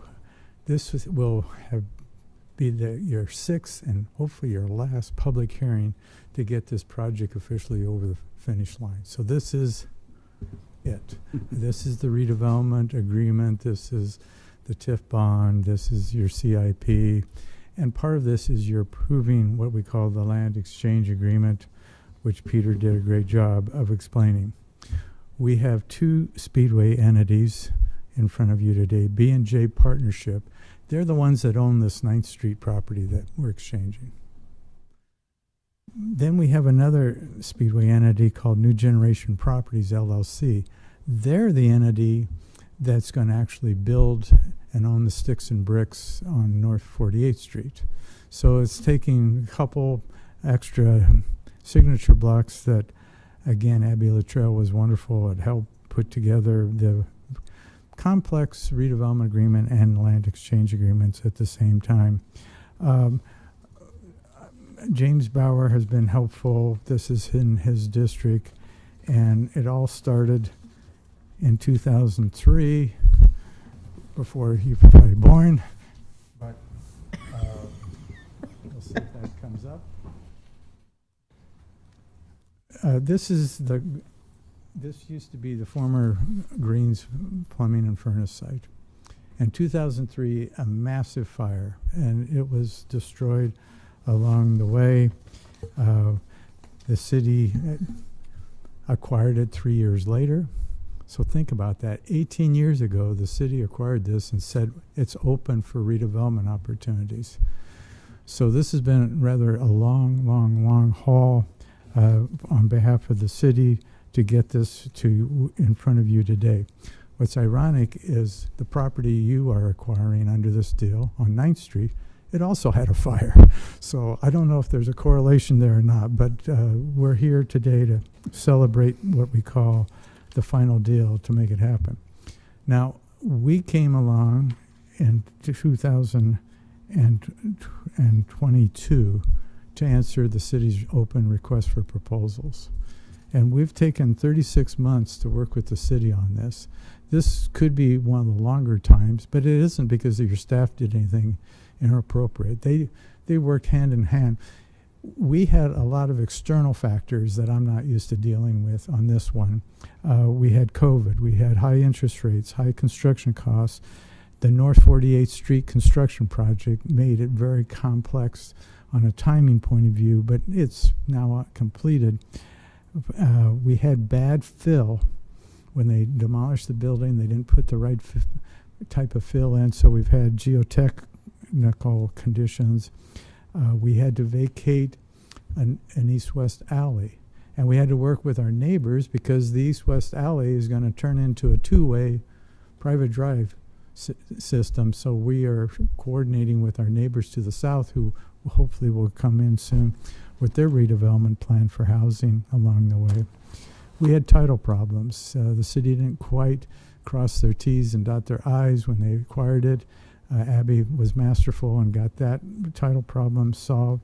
And we've had utilities that, because it was empty for so long, thought they could just kind of poke in and put utilities maybe in the place they shouldn't, and forgot to put it in the public right of way. So all those things have come together, and we had to amend the PUD as well. But we're here today to celebrate, hopefully, the last public hearing. Peter did a great job. This is mixed use. We hope to have restaurants and retail on the first floor, which I think will be a big benefit to University Place, and make that stronger, and Wesleyan along the way, and 20% affordable housing units at the same time. I just want to thank the University, Nebraska Wesleyan University, because they were with us all steps of the way, very supportive. They know that this could be helpful to their retention and recruiting efforts. Again, I want to thank Abby, the planning department team. We had lots of them led by Emma Martin and Brian Will to help us with all sorts of issues. But again, I think Peter mentioned this, but the biggest thank you in my book goes to Wynn Yermstead, who is retiring. Wynn has worked very long and hard on so many inner city residential, inner city commercial properties, and has led the charge on affordable housing strategies with people like Sandra and other people along the way. And this project's been a kind of a embellishment of all the things she likes to work on. The housing, the affordable housing, the residential, helping an old neighborhood, helping retail in an older part of the town. And so I'm just real pleased that we're hopefully, if you vote on this next week, we'll get across the finish line before she officially retires. And it's just been an honor working with Wynn for not only on this project, but so many. And I know the Speedway team has been very appreciative of Wynn's extra efforts, not only to help urban development figure it out, but she helps the other departments do it so well and figure it out along the way. So with that, I'd be glad to answer any questions you might have. All right. Are there any questions from councilors? Well, Mr. Seacrest, I would agree that this is a monumental project that's made many steps to get to this place. So, thank you. Well, thank you. Right. Is there anyone here who'd like to speak on this project? Either 6K, 6L, or 6M? Anyone here to speak on this project? All right, seeing none, we'll move forward. I'll call item 6N, approving the lease agreement between the City of Lincoln and 1033 Brandy's LLC for the lease of space by the City of Lincoln for a temporary transit station at 333 South 11th Street for a 3-year term. All right. Good afternoon. Good afternoon. Liz Elliott, Director of Lincoln Transportation Utilities, 555 South 10th Street. As promised, when we were here a few months ago talking about the temporary transit center move from its current location next to what was formerly Gold's, but now is a crater in the ground, down south 2 blocks, that we would have a non-renewable lease before you. And that's where we're at here. This is that lease for the location 2 blocks south of Gold's on 11th Street, the formerly known as Satel's location here. As with any lease, this lease agreement does set forth the base expectations for all of the parties. So that in turn includes the terms of the lease, the length of the lease, but it also in this case includes the minimum cleaning frequency expected by the property owner. This clause in Section 3 was not at all intended to detail or dictate the actual cleaning schedule that we adhere to. As with all of our properties, we are committed to maintaining a high level of service and cleanliness for all of our properties. We currently, as mentioned a few months ago when we were here before you, as well as with the Star Trend Advisory Board, explain that we do currently have a contract in place for cleaning all of our bus stop locations, including Gold's, and that will continue with this new location. Those cleaning schedules vary from stop to stop. The busier ones are cleaned at a minimum of daily. There are times when they are cleaned multiple times a day, and that would be the expectation in this case, is a minimum of daily, and when needed it may be more often than that, not only for the restrooms but also just for the garbage and the cleanliness in that location. To better reflect that commitment and make sure that it is clear to all, I've spoken both with the developer owner, property owner of this, and worked with the law department to bring forth to you before the vote next week an amendment to clarify that commitment, that this is only the base expectation and that they will be cleaned at, quote, a minimum of 2 times a week. So we will add that additional clause in Section 3 to highlight and clarify this is at a minimum of 2. Again, the lease, like any other lease, is not meant to highlight and dictate specific cleaning schedules. We don't have that in any other leases. The expectation and our commitment is to make sure that we are always maintaining a safe and clean bus facility station, not only here but any of our properties. So hopefully everyone can rest assured that we will continue to prioritize cleanliness and the safety of our customers and the community and residents that are in that area. We want to have that high level of service and are committed to that. So the lease, again, it's non-renewable. The plan is as soon as we are completed with our permanent multimodal transportation center, which is currently on track and continues to move forward, that this one will be discontinued and we will be able to move to our permanent beautiful new facilities. So with that, happy to answer any questions. Right. Do any counselors have questions for Director Elliott? I see one from Councilman Duden. And I know that this came up from a constituent that contacted me that was concerned about this cleaning schedule type of thing. And why not just have it right in the contract that it would be cleaned every day as much as necessary? Our cleaning contract is not with the developer or the property owner. Our cleaning contract is with a cleaning contract company. Okay. So to add some additional details to the lease doesn't necessarily do anything to make sure that we're necessarily getting that done. It also can create some challenges on that, because at that point, do we dictate what time of day? Do we dictate that we only do it once a day, not twice a day? Getting those types of details and that into the lease agreement.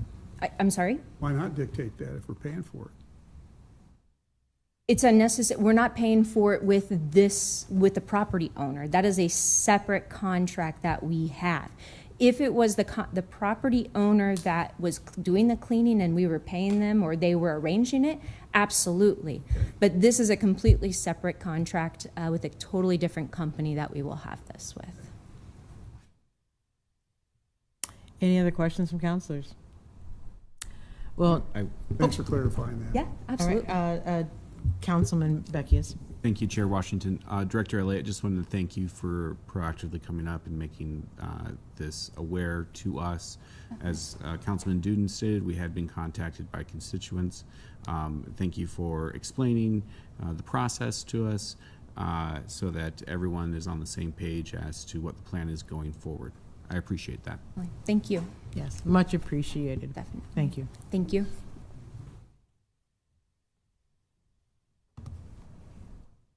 All right. Is there anyone here from the public who would like to speak on this item, either in support or against the item? Okay. We do have two microphones, so if you'd like to get prepared to speak. But Ms. Freet? Hello, my name's Serena Freet. I run the Hot Mess located at 408 South 11th Street. Thanks for your time. Councilperson Duden, Councilperson Washington, thanks for responding to my emails. I understand we have worked through the logistics of what the lease agreement is and what the expectation is coming from the city. What I am here asking you for and what I want to continue to ask you for is accountability, is accountability for the city to make sure that we are prioritizing clean and safe environment at this new temporary transfer terminal. I understand it's only hopefully going to be 3 years. Really thrilled about the new location, thrilled about all of the things that are happening here. But again, I'm asking you all to do your part, right? You've asked me, you've asked my neighbors what you can do to prioritize businesses in downtown Lincoln, and that is ensuring that you are going to be a good neighbor and providing us with a guaranteed expectation of cleanliness, and that is what I would like to see. I'm happy to answer any questions if you have any from me. Again, thank you for your time. All right, thank you. I just got a quick question. Can you help me understand like what a guarantee would look like? I mean, is it, you know what I mean? I'm just trying to. Yeah, I think as Councilperson Duden had mentioned, like, well, why don't we have it in writing? I'd love to see it in writing. Let's have something in writing that guarantees a bare minimum of what cleanliness looks like, what the city can do. Because currently, where the current transfer terminal is, it has been neglected for a long time. And we can do better. When you know better, you do better, right? And that is what I would like to see. And I think we can make that happen, whether that is something that is a contract with the specific cleaning services that is contracted through the city. Also, give it to our neighborhood. let us know. Tell us what it is going to be. Tell us what we can expect, and be sure that it is done. Thank you so much. Thank you. All right, thank you. Thank you. Hi again, Aaliyah Grace Picard-Gabo here.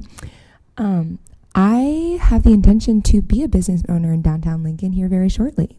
So all of this is very good information for me to know. And also, my favorite musical is Alexander Hamilton, and there's this thing about being in the room where it happens. Feel like I'm in the room where it happens. So, just made that. But as far as cleanliness goes for public transportation, I just want to make a comment on it as well, because I do have a friend who is what's called an army brat, and so he's lived in I don't even know how many places because of his parents' service to our country, but while he was here, he was like, y'all's public transportation is, I'll just say subpar. So I'm glad those standards are being raised. Thank you. Thank you. All right, is there anyone else who'd like to speak on this item? Seeing none, let's move forward. I'll call items 6O and P together. Annexation 24006, application of Star Ostka Lewis LLC to annex 1.13 acres on property generally located at Northwest 19th Street and West Homer Drive.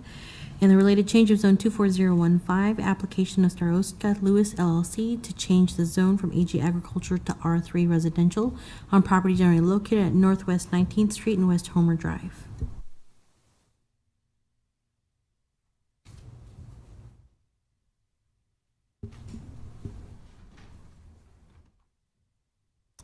Hello again, Director Carey. David Carey, Director of the Planning Department, 555 South 10th Street. I'm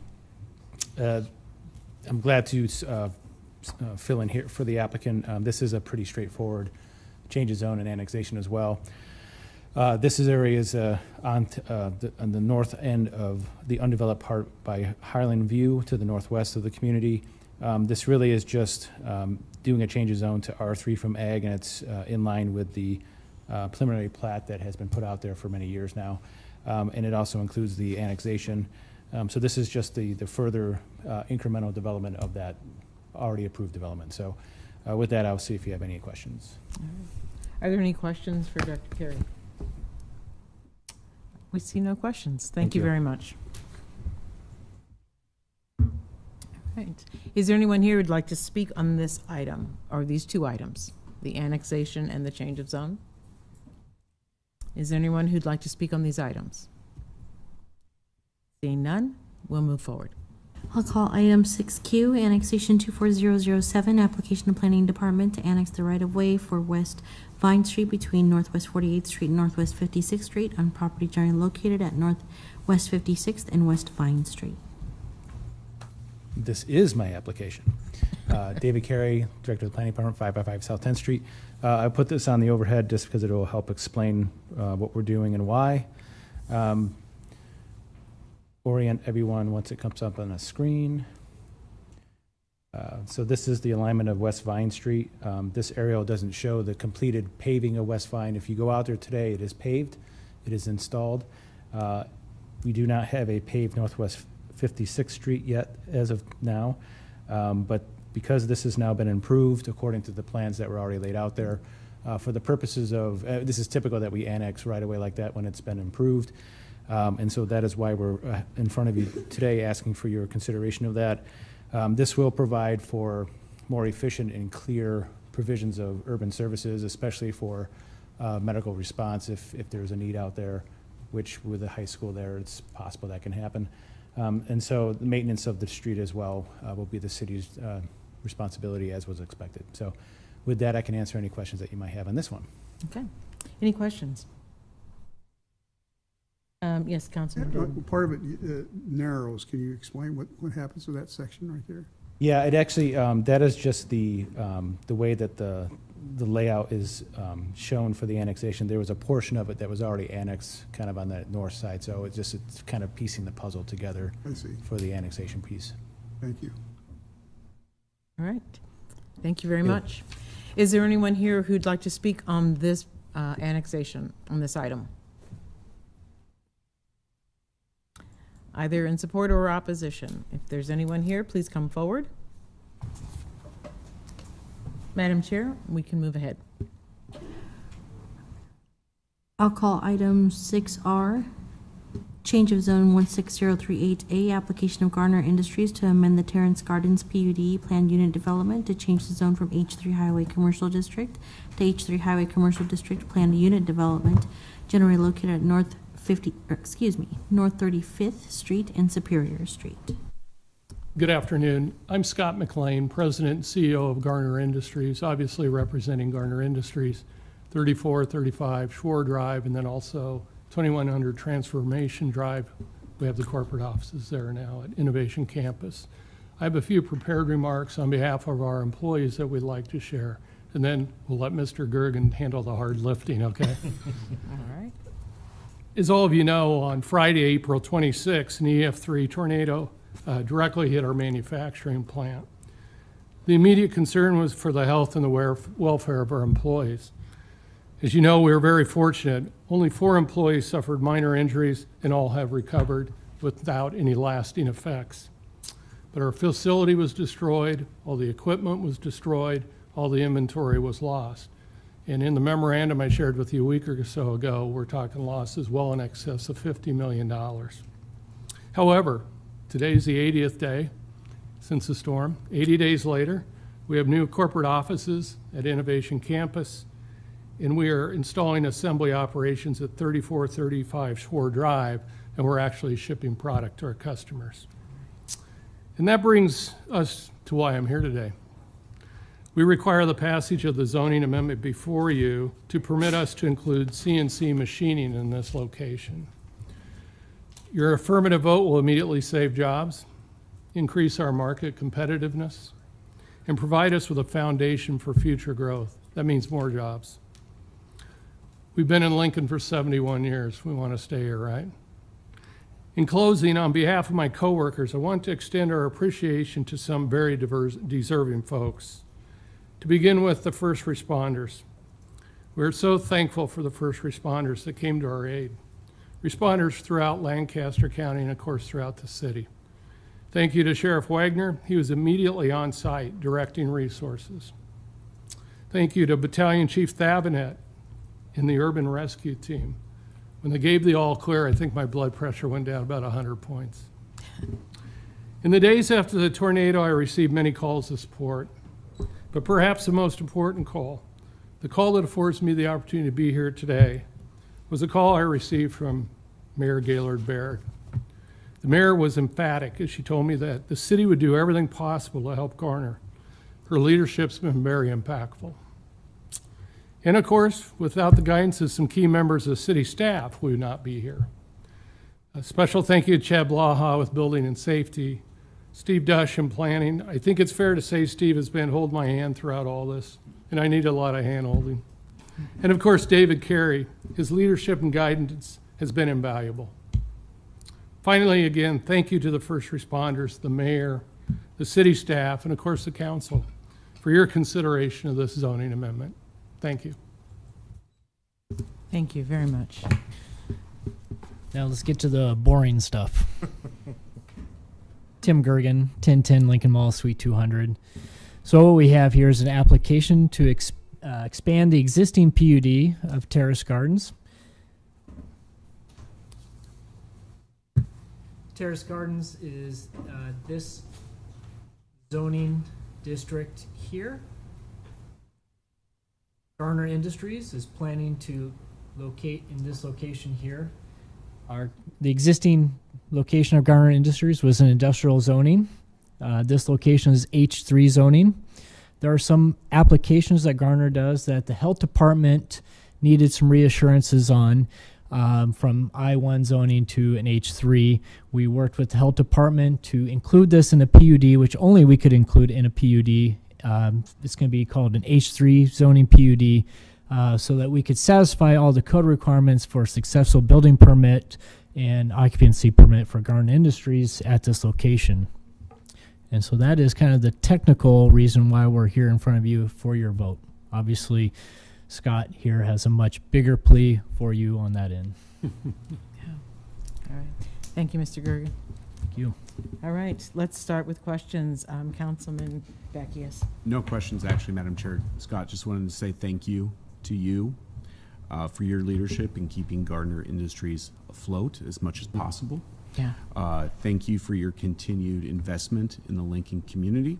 We appreciate that. We know that businesses have the option to work in many different places. Obviously, Garner has a home here in our community, but I wanted to take just a moment to say thank you for the continued investment for not only for our community, but specifically for your workers as well.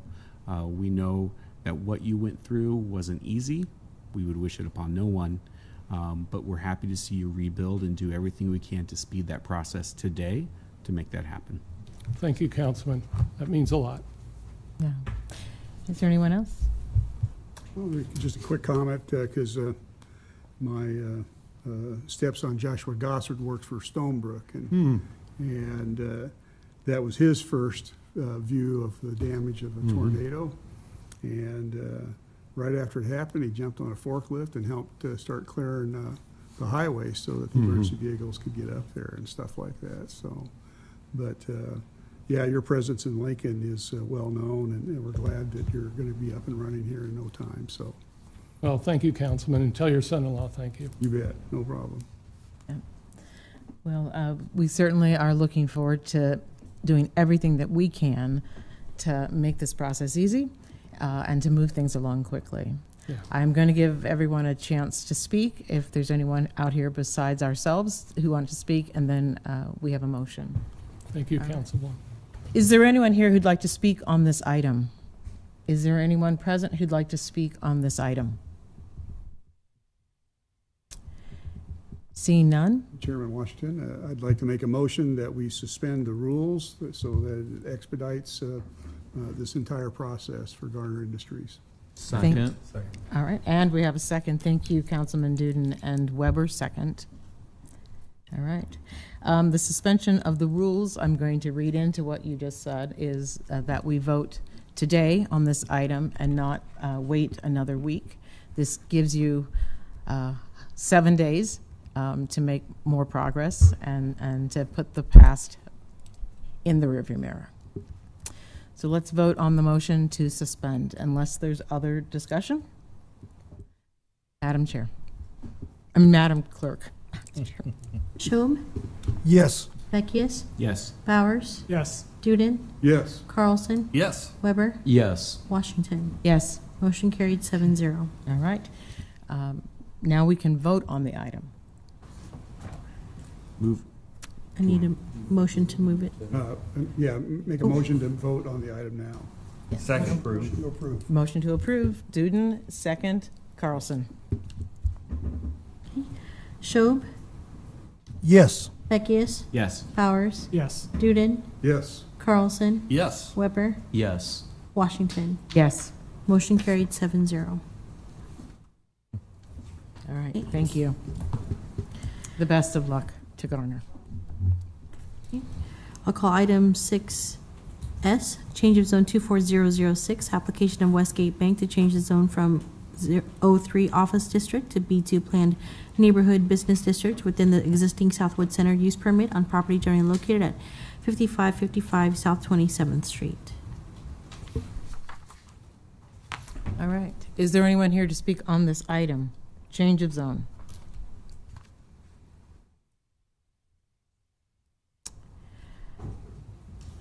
Mr. Carey, you're being put to work. David Carey, Director of the Planning Department, 555 South 10th Street. The good news is that we have another fairly straightforward proposal here. What we have in the, I don't have a map, my apologies for this one. What we have here is a now vacant lot that's in the Southwood Center and then located in the previously approved use permit. What the desire is to go from an 03 office district commercial zoning to B2 for the uses that are allowed for B2, including something like a restaurant or some other things that otherwise wouldn't be allowed. So this was at hearing before the Planning Commission. It was approved by the Planning Commission 8-0. The one other piece of information that I would point out is that there is an agreement here to dedicate additional right-of-way for extended turn lane on 27th Street. So that's part of this package as well. But it's pretty straightforward. It's allowing some more flexibility within that existing use permit. Right. Are there any questions or comments from the dais? All right, seeing none. I would ask if there's anyone here who'd like to speak in support or in opposition of this item. Is there anyone here to speak on this item? All right. Madam Clerk, we can move ahead. I'll call item 6T and 6U together. Item 6T, text amendment 24006, requested the City of Lincoln Planning Department to amend Lincoln Municipal Code Chapter 27.57 relating to the Historic Preservation District by amending Section 27.57.030 definitions, general provisions to add definitions for alternatives, analysis, discontinuous, landmark, landmark district, mitigation plan, structural analysis, and thematic district by repealing sections 27.57.040 landmark and 27.57.050 landmark district as these terms were moved to definitions, by amending section 27.57.110 powers and duties to clarify current workflows for the National Register nominations, remove language about soliciting gifts and contributions, and updating the language to allow for one set of design standards for all landmark properties, by amending section 27.57.120 designation of landmarks and landmark districts to allow for a discontinuous collection of structures to compromise a district and to create a category of thematic district, by amending section 27.57.130 requirement of certificate for certain work to include restrictions in the historic preservation design standards, by amending section 27.57.140 procedure for certificate to provide that the applications for certificates will not be filed with the planning department instead of the building and safety department, and that the application and plans will be reviewed by the planning department for compliance with the historic preservation design standards, by amending section 27.57.150 certificate approval or denial to state that for demolition applications, the applicant shall submit a structural analysis completed by a licensed professional, an alternatives analysis, a proposed mitigation plan if approved, and allow for inspection by members of the Historic Preservation Commission and staff prior to the hearing, by amending section 27.57.160 procedure following certificate denial to state that any properties existing on the date of this ordinance adoption would have a hold period of 1 year following denial of a demolition request by HPC before proceedings with demolition, and any designations approved after this ordinance adoption seeking demolition approval from the HPC would need to comply with 1 year waiting period, by adding a new section number 27.57.200 entitled Violations to provide that any person who has not obtained a certificate of approval for work on a landmark or in a landmark district shall be deemed guilty of a misdemeanor and a fine up to $100. And the related text amendment 24006 requested the City of Lincoln Planning Department to amend Title III of the City of Lincoln Design Standards to add a new chapter 3.86 to adopt the Historic Preservation Design Standards. Impressive, Madam Clerk. All right. First thing to say is thank you, Sony. Yeah, what a title. Okay. David Carey, Director of the Planning Department, 555 South 10th Street. I'm going to hand it off to Stephanie Rouse in a moment. She's been the project lead on this from the beginning.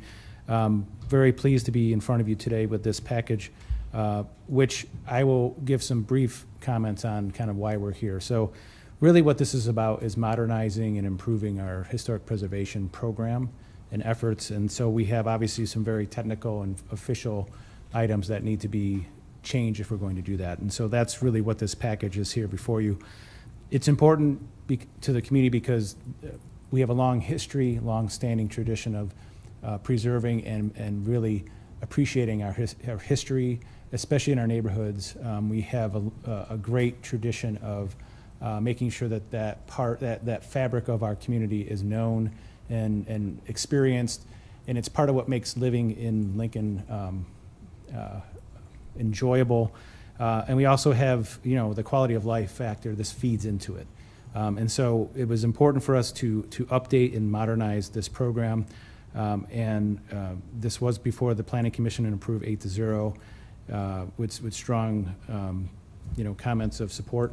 And with that, I'm going to hand it off to Stephanie, who can give a little bit of detail of what this includes, and then we're available for questions as well. Stephanie Rouse, Community Development Manager with Urban Development, 555 South 10th Street. Chair Washington, members of council, thank you for having me here today to talk about this project that took a lot of time and energy, that I'm really proud of all the work that's been done. I guess I'll talk about first the way our program operates now. All individual local landmarks and districts are adopted with an individual set of design standards. That has led to 116 different sets of standards that have been adopted over the past 44 years that we've had our historic preservation program.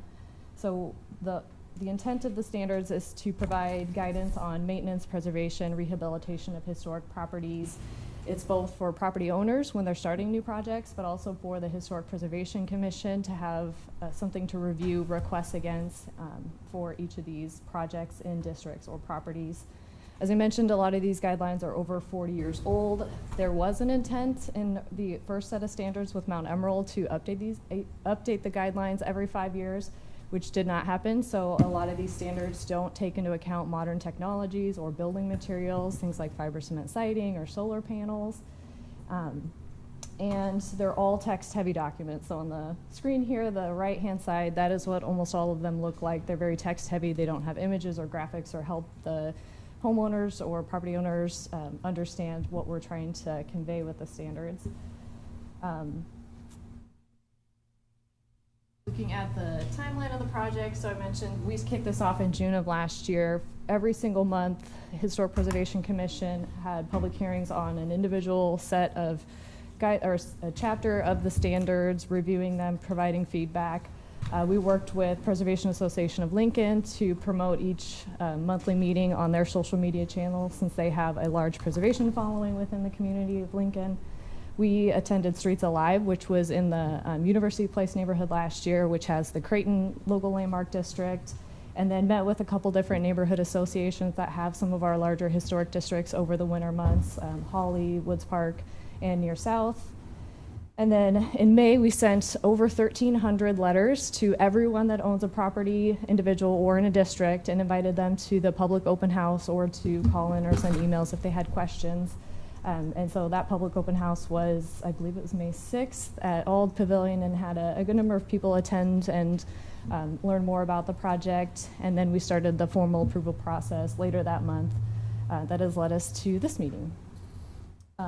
What the design standards are intended to be, we talked about modernizing clarity. So the standards are very graphic. We developed a landing page where you can click on the element of the home or element of your home that you want to work on. So if it's a solar project, you click the little solar panel, take you right to that section of the guidelines, or there's a list below to click right to. We also added a lot of graphics and images to make it easier to understand. So each section has a ton of images, examples of good ways to do a historic project, bad ways to do a historic project. The top image here, that's showing if you have to add new railing height to meet new standards, building code standards, you do a darker band to make it less noticeable. If you ever wanted to know what's inside of a column, here's an image of how the structure works on it, things like gooseneck lighting and for historic sites. And then we also have a bunch of graphics that our intern MC, they did an amazing job putting together a ton of graphics. They're all throughout the document, like what are all the different types of signs, what are the elements of a window. We get a lot of window requests, so what are we talking about when we're talking about the sash or the jamb or the buttons? And then elements of a porch, so what is a balustrade when we're talking about restoring that? And then providing some graphics on infill. There's I think 6 or 7 more of these. So if you're going to do a 2-story addition, here's a good way to do it, here's a bad way to do it. And the goal there is to provide as much guidance as possible so that we can streamline reviews. And then we added a chart within the guidelines that says if you're doing just basic routine maintenance, go ahead and do it. If it's meeting the guidelines, it's an administrative approval, can be done in probably a couple days. If it's not going to meet the design standards, or if it's something major like a big addition or new construction in a historic district, that's when it goes to Historic Preservation Commission, which is kind of the reverse of how we do it today. All the guidelines are pretty vague on what needs to be reviewed, so almost everything goes to Historic Preservation Commission. So we're trying to make it a lot easier for owners in historic districts to be able to get their projects done in a timely manner.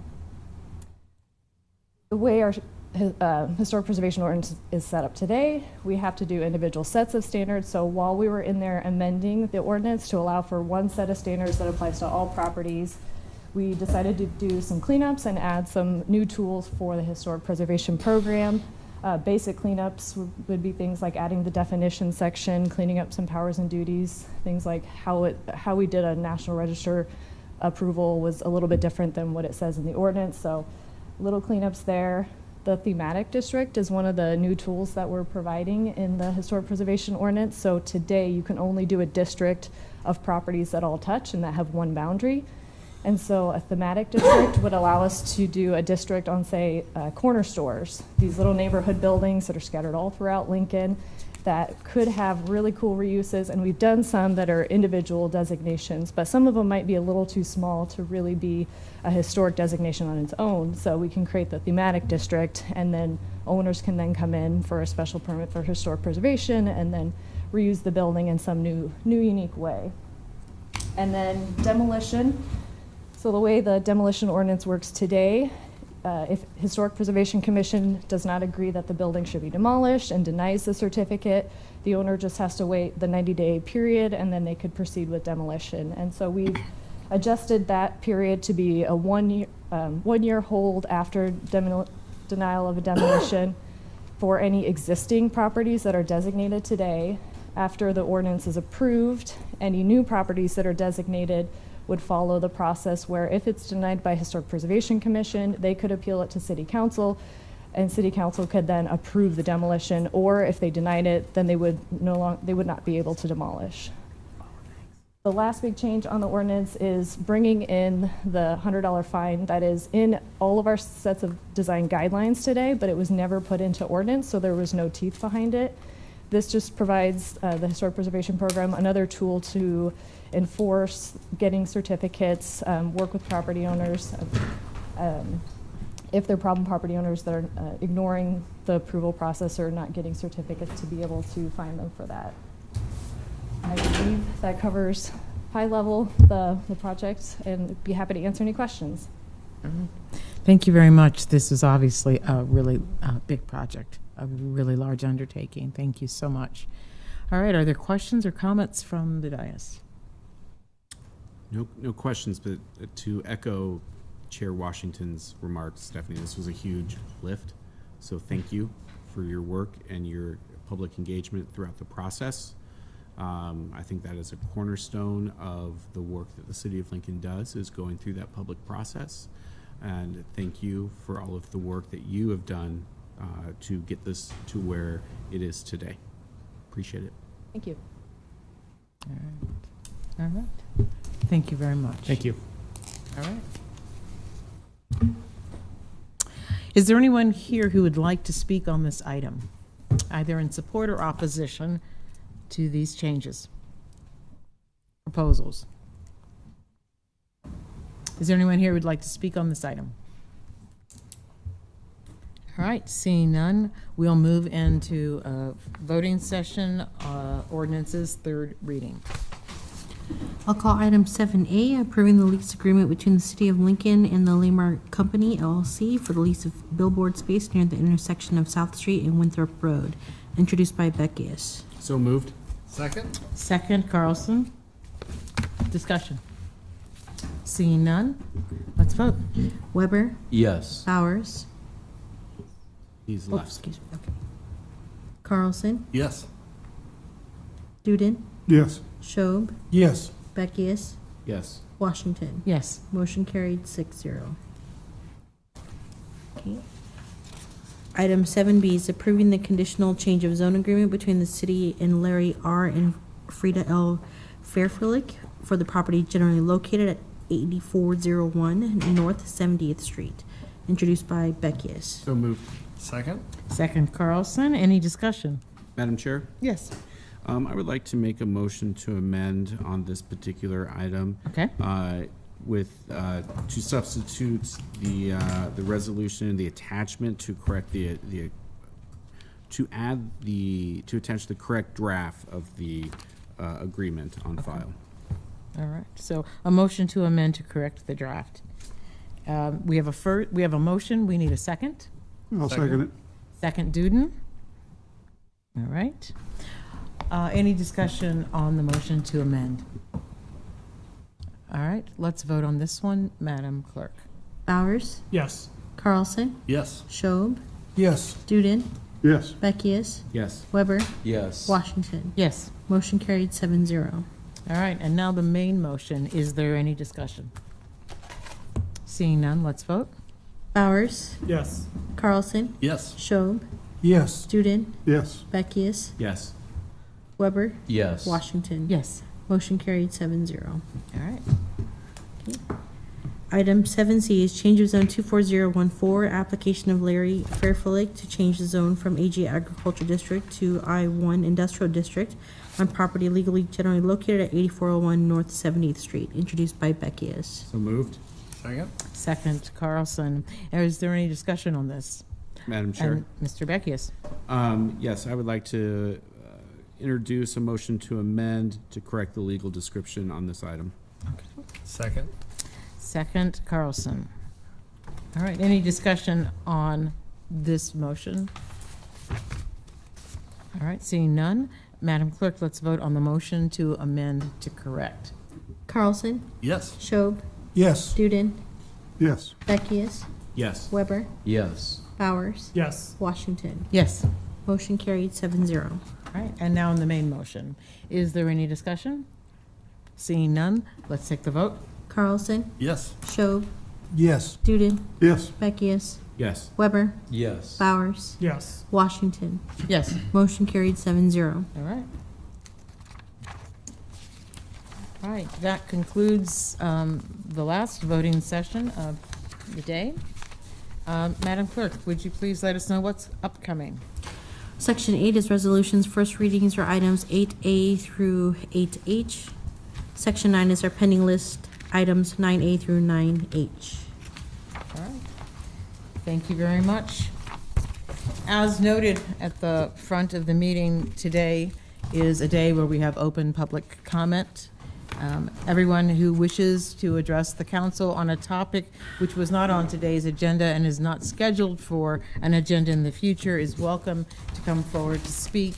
You have 5 minutes. We utilize a color clock which lets you know with the color yellow that you have 1 minute remaining, and the color red means your time is up. You have 5 minutes to speak, and I ask only that you keep your comments, you make your comments in a way which shows respect not only for council but for everyone else listening, and that you refrain from language which cannot be televised. Thank you. Okay, Sean Lungelo, 323 North 44th Street. Again, here to advocate for Palestine. What I have here in my hand is a journal or article from the journal called The Lancet. The Lancet is a journal that's been around since the 1850s. They're a medical journal, and they wrote about the death toll in the Gaza Strip. Counting the dead in Gaza, difficult but essential. By June 29, 2024, 37,396 people have been killed in the Gaza Strip since the attack by Hamas and the Israeli invasion in October 2023. According to the Gaza Health Ministry, as reported by the UN Office for the Coordination of Humanitarian Affairs, the ministry's figures have been contested by the Israeli authorities, although they have been accepted as accurate by Israeli intelligence services, the UN, and the World Health Organization. These data are supported by independent analysis comparing changes in the number of deaths of UN Relief Works Agency, UNRWA staff, who reported by the ministry, which found claims of data fabrication implausible. Collecting data is becoming increasingly difficult for the Gaza Health Ministry due to the destruction of much infrastructure. The ministry has had to augment its usual reporting based on people dying in its hospitals or brought in dead with information from reliable media sources and first responders. This change has inevitably degraded the detailed data recorded previously. Consequently, the Gaza Health Ministry now reports separately numbers of unidentified bodies among the total death toll. As of May 10, 2024, 30% of the 35,091 deaths were unidentifiable. Some officials and news agencies have used this development designed to improve data quality to undermine the veracity of the data. However, the number of reported deaths is likely an underestimate. The non-governmental organization Air Wars undertakes detailed assessments of the incidents in the Gaza Strip and often finds that not all the names of identifiable victims are included in the ministry's list. Furthermore, the UN estimates that by February 29, 2024, 35% of the buildings in the Gaza Strip have been destroyed, so the number of bodies still buried in the rubble is likely substantial, with estimates more than 10,000. Armed conflicts have indirect health implications beyond the direct harm from violence. Even if the conflict ends immediately, There will continue to be many indirect deaths in the coming months and years from causes such as reproductive, communicable, and non-communicable diseases. The total death toll is expected to be large given the intensity of this conflict. Destroyed healthcare infrastructure, severe shortages of food, water, and shelter, the population's inability to flee to safe places, and the loss of funding to UNRWA, one of the very few humanitarian organizations still active in the Gaza Strip.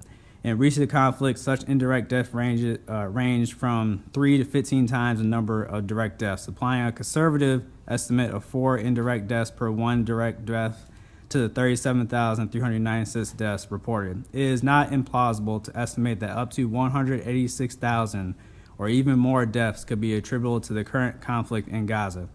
Using 2022 Gaza Strip population estimate of 2,375,259. This would translate to 7.9% of the total population in the Gaza Strip. A report from February 7, 2024, at the time when the direct death toll was 28K. Estimated that without ceasefire, there would be between 58,260 deaths without an epidemic or escalation, and 85,750 deaths if both occurred by August 6, 2024. An immediate and urgent ceasefire in the Gaza Strip is essential, accompanied by measures to enable the distribution of medical supplies, food, clean water, and other resources for basic human needs. At the same time, there is a need for record scale and nurture of suffering in this conflict.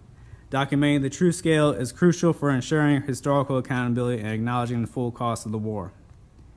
Again, the current estimate, and they're being conservative, of deaths as of right now is 186,000 people. 7.9% of the total population in the Gaza Strip dead. We can do something about this. So let's do something about this. That is a huge amount of people that have been killed. You can't say you're going after Hamas and you kill 7.9% of a population of people. This is not me. This is The Lancet, a medical journal, again, that has been around since the 1850s. That's all I have to say. Thank you. My name is Corey Raymond. My address is 12038 West Denton Road. Before I moved out there, I did live 20 plus years in Lincoln, and I currently live or work in Lincoln. I've been here a couple weeks ago to talk about the state of the baseball and softball fields in Lincoln. I came back and I brought some friends with me this time. And I realize it's not your job to micromanage what agencies are doing within the city of Lincoln.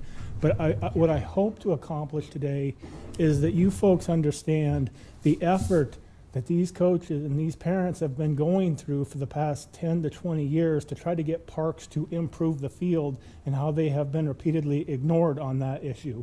And so, and we continue to ask them this. So what I have tried to do is bring this issue to you folks to hope that you will compel parks to do something. Because it again, when I started doing this, I thought, I'm just going to get up there, try to talk the city council into paying a little bit of attention to this issue. But after that article ran, after that the Channel 8 news story ran, I had all these coaches, all these retired coaches, all these parents who got a hold of me to say, I have been telling them for 15 years this was nonsense. Why don't they do something about it? And so, the Channel 8 news story, I know it's dangerous to read social media comments, but if you read those social media comments on there, that gives you a pretty idea of what people think about the city fields in Lincoln. I wrote down some of them just in case y'all hadn't read those. My son played over 9 years. These fields are an embarrassment. There is no excuse why Lincoln can't do better with all these kids playing ball. I hope there's change coming for the next generation of kids. Something needs to change. Tyler Spence said, as a travel ball parent, I can tell you the fields in Lincoln are not just below average, they are the very bottom of the fields we play.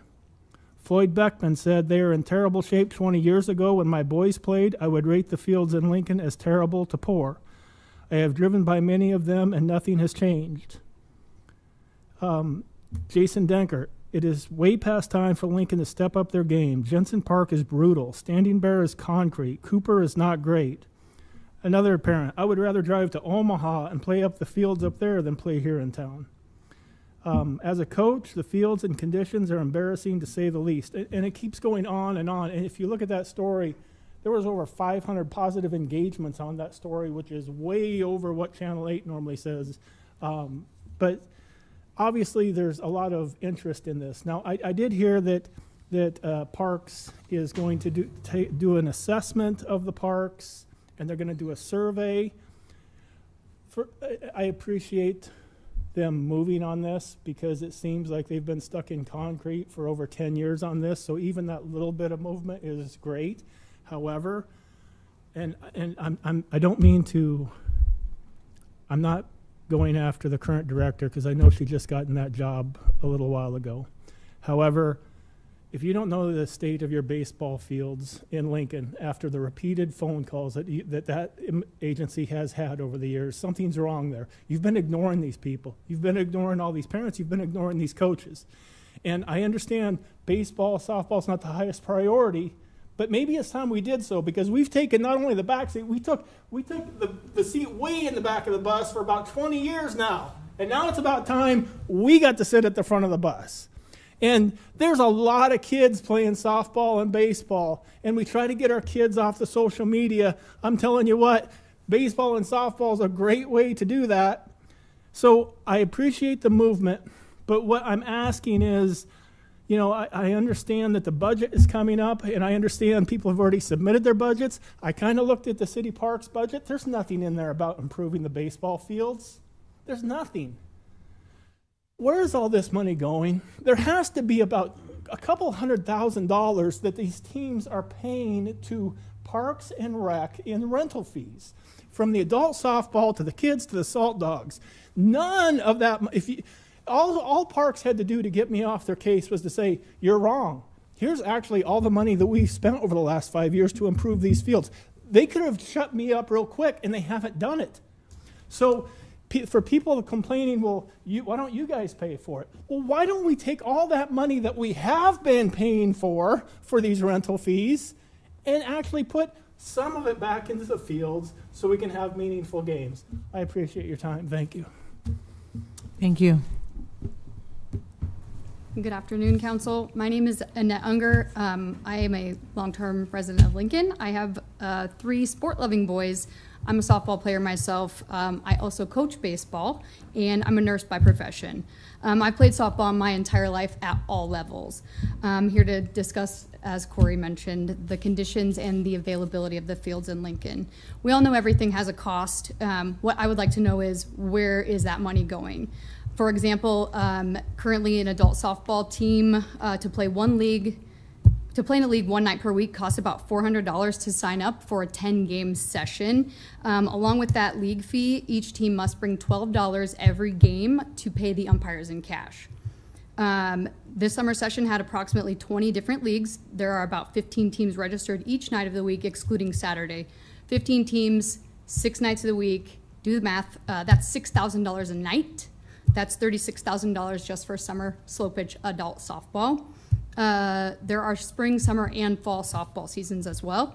It's about $110,000 a year just coming in from the registration fees. That doesn't count for any other adult sports that may use the ball fields. It doesn't count for field rentals, youth sports, contracts between the city and the university for fields like Fleming. We just want to know where the money goes. We want to know how it's being spent. Teams coming from out of town expect to play on our silver level fields. They're angry. They don't want to play there. My kids don't want to play there. Our baseball team doesn't want to play on these fields, but we don't have any other choice. A team came from out of town. They were trying to play a doubleheader. They couldn't finish the second game because there were no lights on one of the ball fields that is silver. The coach from the other team was angry. He was cussing like crazy. He was taking pictures of the conditions of the field. He was furious that they drove from Nebraska City to come here and play on such poor conditions. The simple fact is that teams from out of town don't even want to come here to play a weeknight game, let alone a tournament. A good friend of mine lives in York. She has several kids. They all play ball as well. She said it worries her when they're scheduled to come to Lincoln because they don't know what to expect. They have to pack like they're going to a full weekend tournament. They have to bring their chairs, their food, you know, you name it. They're bringing all the things because they aren't sure if there will be concessions or bathrooms or bleachers, let alone what the field conditions are. They have to worry about if their kids are going to be safe. These fields, like Corey mentioned, are rock hard. There are holes in the outfields. The fences are in shambles. There are no covers over the dugouts, no protection from sunlight or any of that.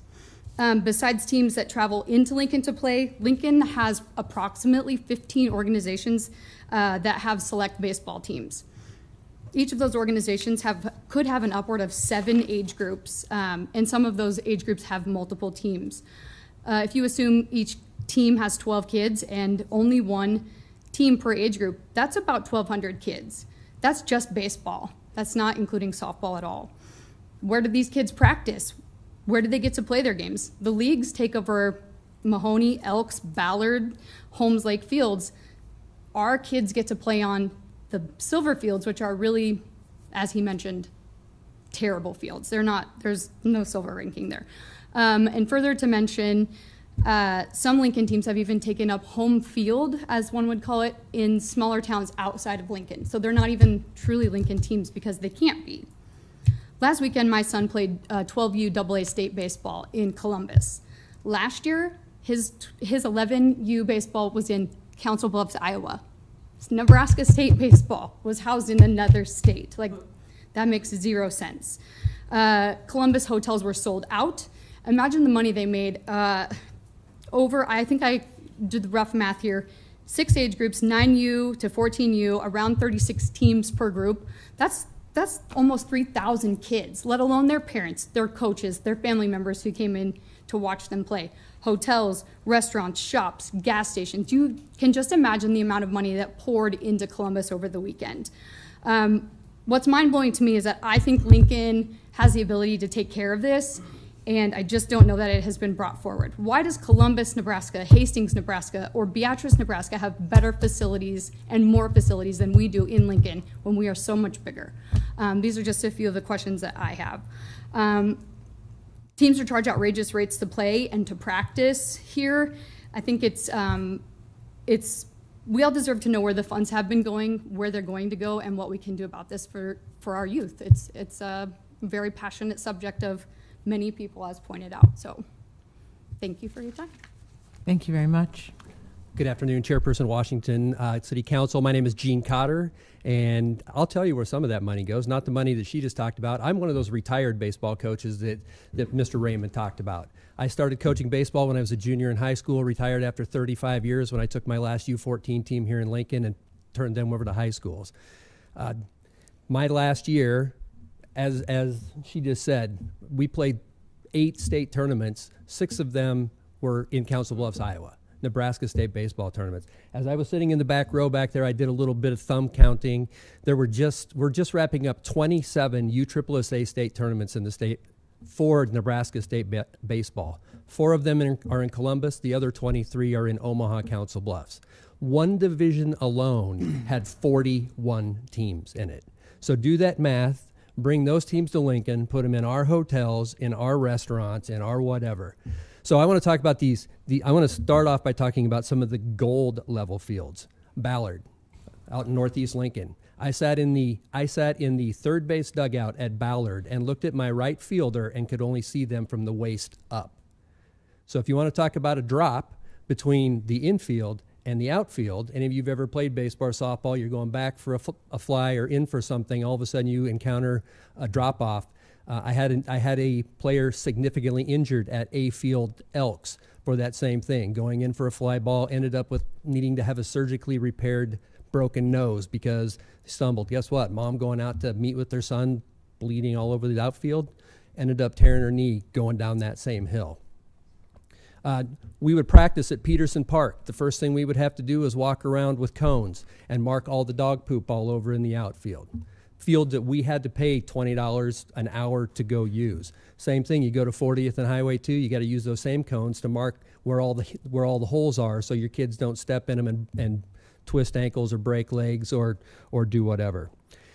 When you go to a draft, I don't even know what the field draft is right now, but per team, we had to pay something like $600 or $1,000 to go draft our 20. The older you get, the less fields you have available to you, because a lot of the fields around Lincoln don't even accommodate for 90-foot bases, 60-foot mounds, etc. It gets to be a joke because you end up out at Arkfeld, which, by the way, I loved playing at Arkfeld. Had no lights, so you had to be out there during certain times of the year. There were also times where you had to make ground rules because the grass was this deep, and if a ball got past the catcher, catchers couldn't even find it. So you're paying for fields that you can't even fully use because of the field conditions that are there. Now, I'm not somebody who generally just likes to come in and complain. In 2019, as I was getting ready to give up coaching baseball, I actually was engaged very highly with then upper level people at Parks and Rec. I actually made application for the Parks and Rec advisory committee. I actually was told to come to a city council meeting, I believe it was on May 20th, 2019, to be appointed to said committee.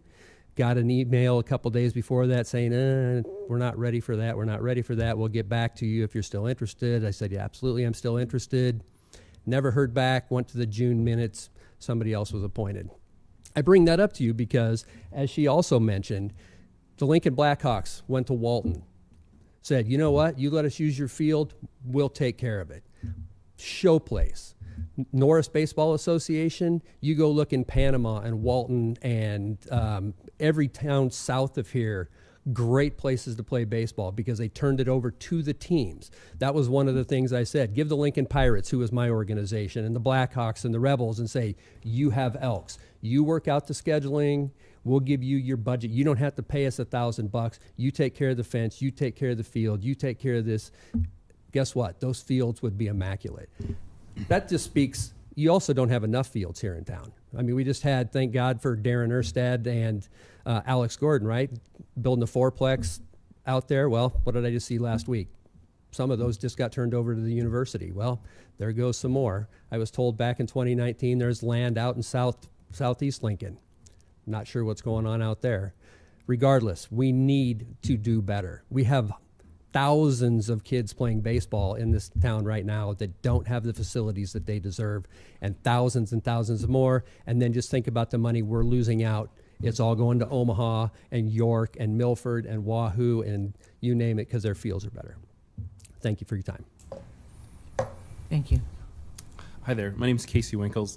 I represent one of the programs, ABA Ambassadors Baseball Academy, that Corey brought up, and Annette, and just kind of echo some of what's been said already. You know, it is a very, well, first, thank you all for your service. I'm sure this is not an easy thing to do, and I'm never here. I've never been here before, and I probably, hopefully, never here again. But like, I'm normally out on the fields coaching these kids, right? And we have 11 wonderful boys that, you know, you'd ask them to climb a wall, and they would try to do it, right? Just good kids.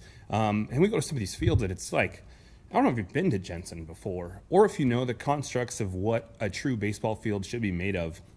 An infield should be 70% sand and 30% clay, and it should be 3 to 6 inches deep of that, right? And why is that? It's for players' safety, right? So when they slide into the base, you know, they're not going to scrape up the back and their legs and roll over and get hurt, right? So we have in our organization about 9 teams, which represents, you know, about 120 kids, and so every coach that comes on, we have to go through this process of training them on how to be a coach, because it's a lot of work. I don't know if anyone's ever done like travel baseball coach, but like I started out last year and I'm like, I can do this. I've coached baseball. Oh my goodness, the field draft alone is insane. You get on the phone and you have like, I don't know how many different teams are in the same room with you in this Zoom sort of call, and you have to pick all these random fields. And so like Lincoln is not exactly a small city, but it's not huge, but it's also not easy to get to places. I don't know if you drive around much, but it, you know, it takes a while, right? And so you're smattering everyone all over the place and updating, you know, your parents and where to go. And it's really not a great experience for the kids or the parents on that level. You know, I don't necessarily have an answer for the problem or how to fix it, but I really don't feel like anyone has a certain standard at all. There's no standards for the fields. There's no standard for understanding what the city truly needs. Like, is there an assessment on how many clubs there are, how many teams there are, how many kids are out there? How's this impacting the kids? Is it good for the kids to be playing baseball? Do we want to bring in big tournaments? Is that a good idea? I mean, if you're looking at dollars and cents, I would say it's probably a good idea, but it has to cost somewhere. And I feel like the only thing that it's driving towards right now is just privatization. If you look at the private fields, they're flourishing.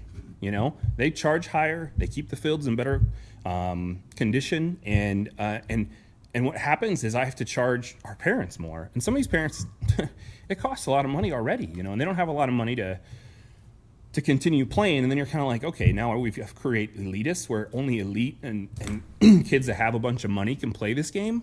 This is supposed to be America's sport, These kids should be able to get to fields and be able to play, right? So that's all I have on that. I mean, there's a bunch of other information on just field safety and, general upkeep that we could talk about, but, I think most of everyone else has kind of hit on that. So thanks for your time. Appreciate it. I got a question. Yeah. You said something that kind of perked my interest a little bit. You said that fields should be 70% sand, 30% clay. Yeah. And 3 inches deep. So 3 to 6 inches deep. 3 to 6 inches deep. Okay. Clearly, I do not frequent a baseball field. Okay. But is it like clay is like the first level and then sand's on top of it, or blended together? It's blended together. Yes. It creates proper distribution for rain, and also, yeah. So and it's also supposed to be maintained, raked often. So it's a mixture, not like a layered. Yeah, it's a mixture. Okay. Yep. Thanks. No problem. That's why kids have red stains on their hips. Exactly. Thanks, guys. Good afternoon. Larry Vertiska, 5924 South 81st. I also here speaking on behalf of some of the topics with youth baseball and softball in the community here.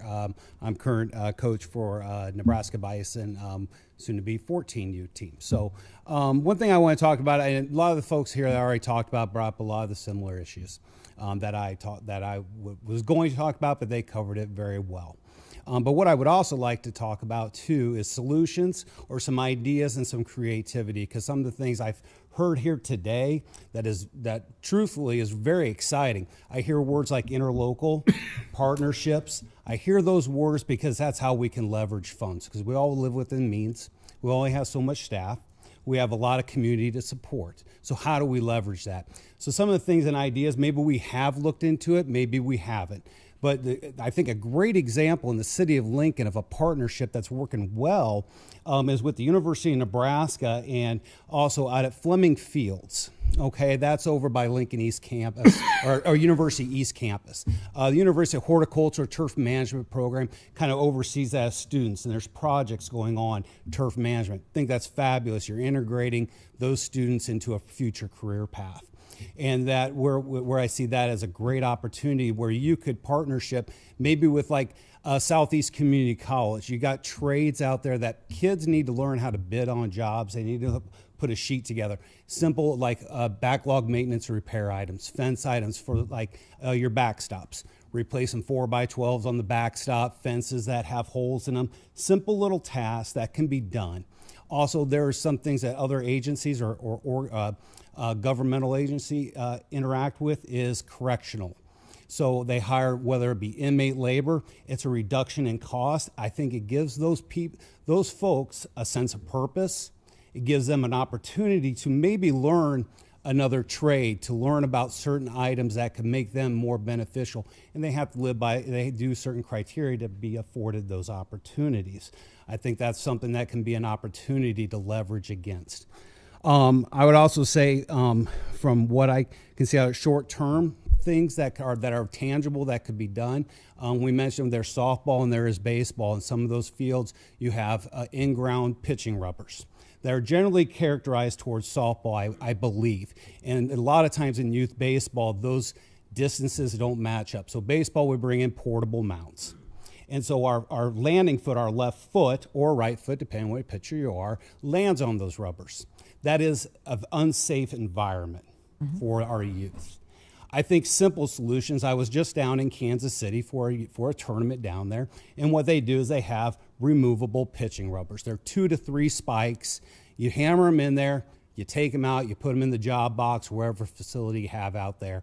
That's a creative solution to get to that, to get to a safety provide. And did a quick Google search, on Amazon. You're talking $17 to $26 per rubber mount. So, probably not the most expensive. Have to dig up the other ones. Just an idea there.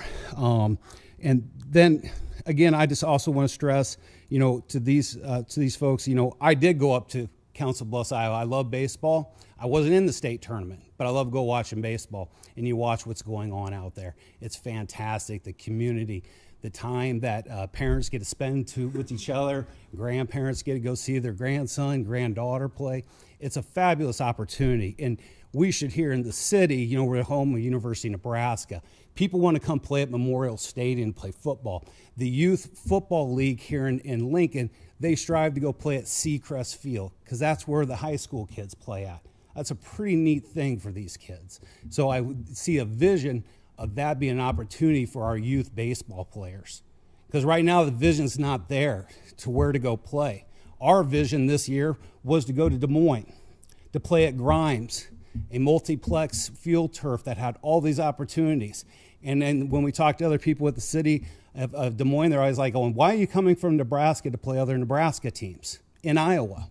Well, because of opportunities. And the last thing I just want to say before my time is up, think of athletics to me. Athletics, as Augie Garrido once said, that athletics is just an extension of the classroom. You learn leadership, you learn a sense of purpose, you learn dedication, and also you build friendships. And at the end of the day, with social media, kids don't know how to talk to each other. Get them on baseball field, get them on basketball court, learn how to interact with together. That's invaluable. That's all I got. Thank you. Thank you.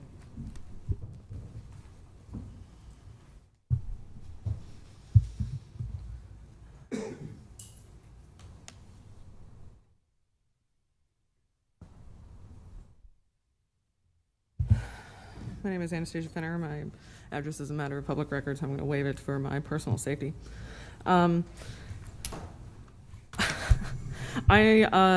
This body does not deserve respect. There is an absolute genocide happening that we know General Dynamics is part of. You know that General Dynamics is part of it. And it's just really disturbing to think that in February, you were already warned that over 100,000 people could be dead. And now it's at least 186,000, which is more than half the population of Lincoln. It's very interesting how you say that we can't do anything when you can just, do some bullshit right here where you're like, let's just suspend the rules. Let's just do whatever we want. We can suspend the rules. Let's not shame a business, though. I don't know. Maybe do an investigation and understand that killing people is wrong. So here's just some footage of the devastation that we cause.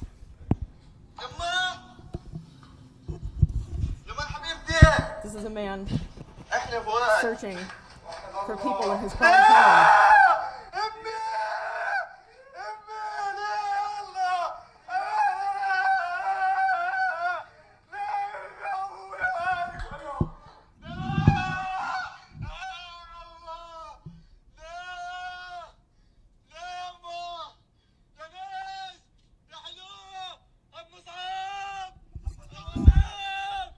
Just because those screams are far away doesn't mean that they are not happening. Just because you don't want to see it doesn't mean that it's not real.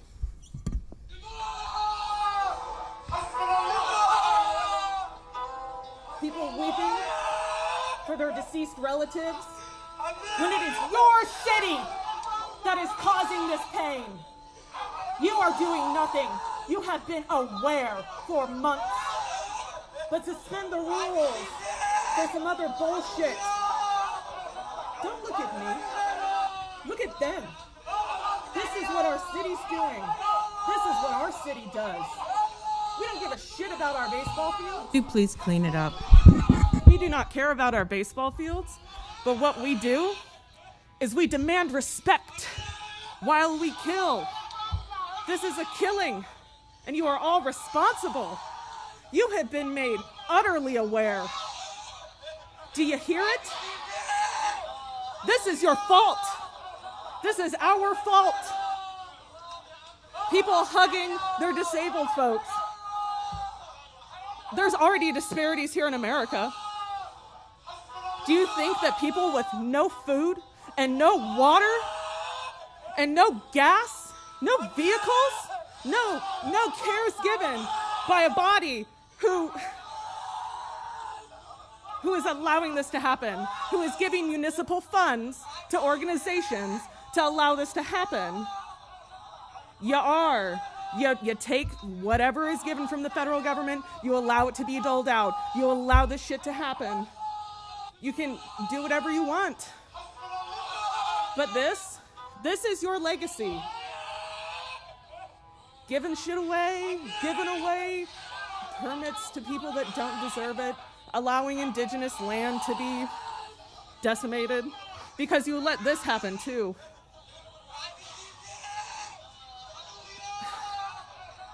I also can't help but know that there is an additional massacre where 300 people were killed in 5 minutes.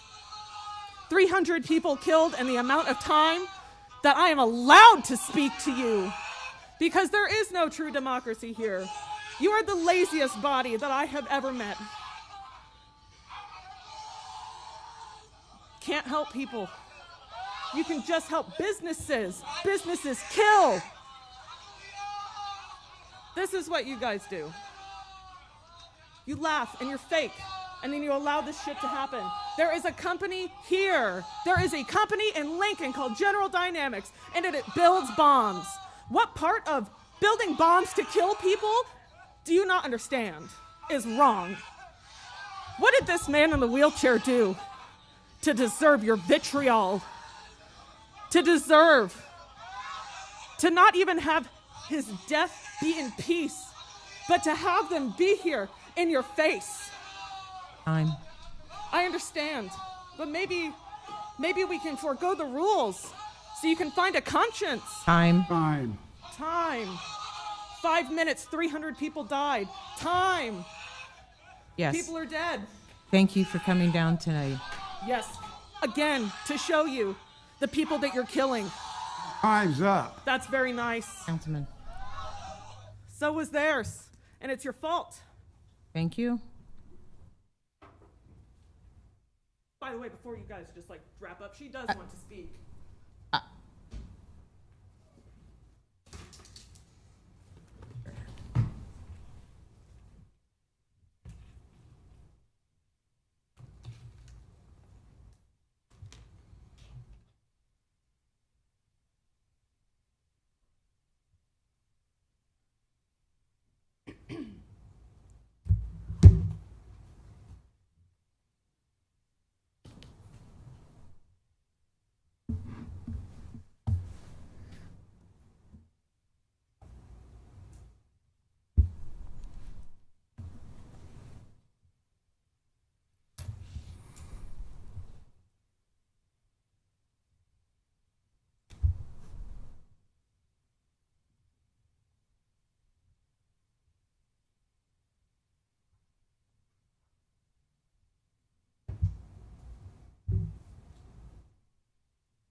Since we have a second microphone, whoever is going to speak next, just prepare yourself. I'm just tall, so I want to lift the mic. Oh, like a book? Yeah.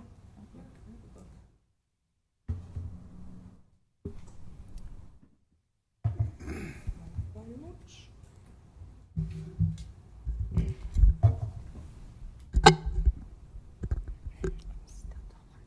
If you need another minute to get situated, we'll let someone else speak. Oh, It'll yeah, pick go you for up. it. Does anyone have a book? I can It will use? pick you up fine. It really will pick you up. It's a very good microphone. Go ahead. You're fine. Go ahead. But if you're ready, you may proceed, I ma'am. could use another second. You're Okay. good. Go for it. My name's Andy Faust. I'm with Smart TD. Address of our office is 625 South 14th Street, Lincoln, Nebraska. I'm here today to discuss the crossings down the Highway 2 Nebraska Parkway corridor. I think it's in Councilman Carlson and Duden's district. What I've found is the Texas A&M Transportation Institute has a technology that could tell us when those crossings are blocked and when there's a train going on those crossings. So there's also technology that has a camera that tells you if it's a train or if it's just the gates are down or if there's a malfunction. I've been looking for something like this, and come to find out it was in Fremont, Nebraska. They have this, the Union Pacific and BNSF travel east and west and north and south in Fremont, and the first responders were having a hard time knowing which route to take because there was a train blocking the crossings on the west part of town. There's a development. I talked to the fire chief. He's let me know, and it's public. It's like an app. So you push on the app, and it tells you that there's a train coming this way, traveling at this speed, and there's so many cars. I feel that this technology would be beneficial for Lincoln and that part of town. I don't know if you've ever seen the studies, but on the 14th Street crossing by the state penitentiary, there's some mornings when that's blocked, it's backed up to Old Cheney. That's over a quarter mile away, half a mile away probably. So I think this technology would help with first responders, especially with the firehouse that's in between Pine Lake and 70th Street. So then they could plan their route, or even the dispatch could dispatch the firehouse on 27th Street to get there faster if that was a faster route. This could also help with the public. They could see, like in the morning, if it was traveling at 7:30 in the morning, there's a roundabout right south of on Yankee Hill Road, and there's people traveling east and west that can't get their kids to school because the crossing's blocked at 70th Street and the traffic's all the way back into the roundabout. So I think this would ease that kind of stuff. I talked to the director of this institute, and he said that the technology for one crossing would be around $20,000 for the technology to be placed. That's depending on, all they do is consult. They aren't the contractor. So we'd have to find the city would, well, the city owns the technology. BNSF doesn't have anything to do with it. It hangs on a light pole. So that's a good thing. And then you just log on to LincolnRailroads.com and it shows up. So like I said, each crossing would probably cost around $20,000. And I know we've spent way more than that on studies for quiet zones in this city. And I think the last meeting we had, there was money left in that budget specifically for the Highway 2 corridor. So I've talked to Senator Bostar and Senator Bozen, who both have that district, and they will send you a letter of support for this technology to be put in place. I'm going to set up a meeting with the mayor to see what her thoughts are on it, and I hope we can move this forward. If you have any questions for me, I think I've sent out emails to the RTSD board, and I'd be willing to answer any questions you guys might have, moving forward. Mr. Faust, I have one question. Yeah. You said there's money left over in is it the Quiet Study Fund? And was that the City of Lincoln or was that RTSD? It was RTSD. Okay, thank you. But I'm new at this. Okay. So I think it would have to go through the RTSD. Yeah. So if that money's left, I know BNSF was wanting another study done. And then what we found was that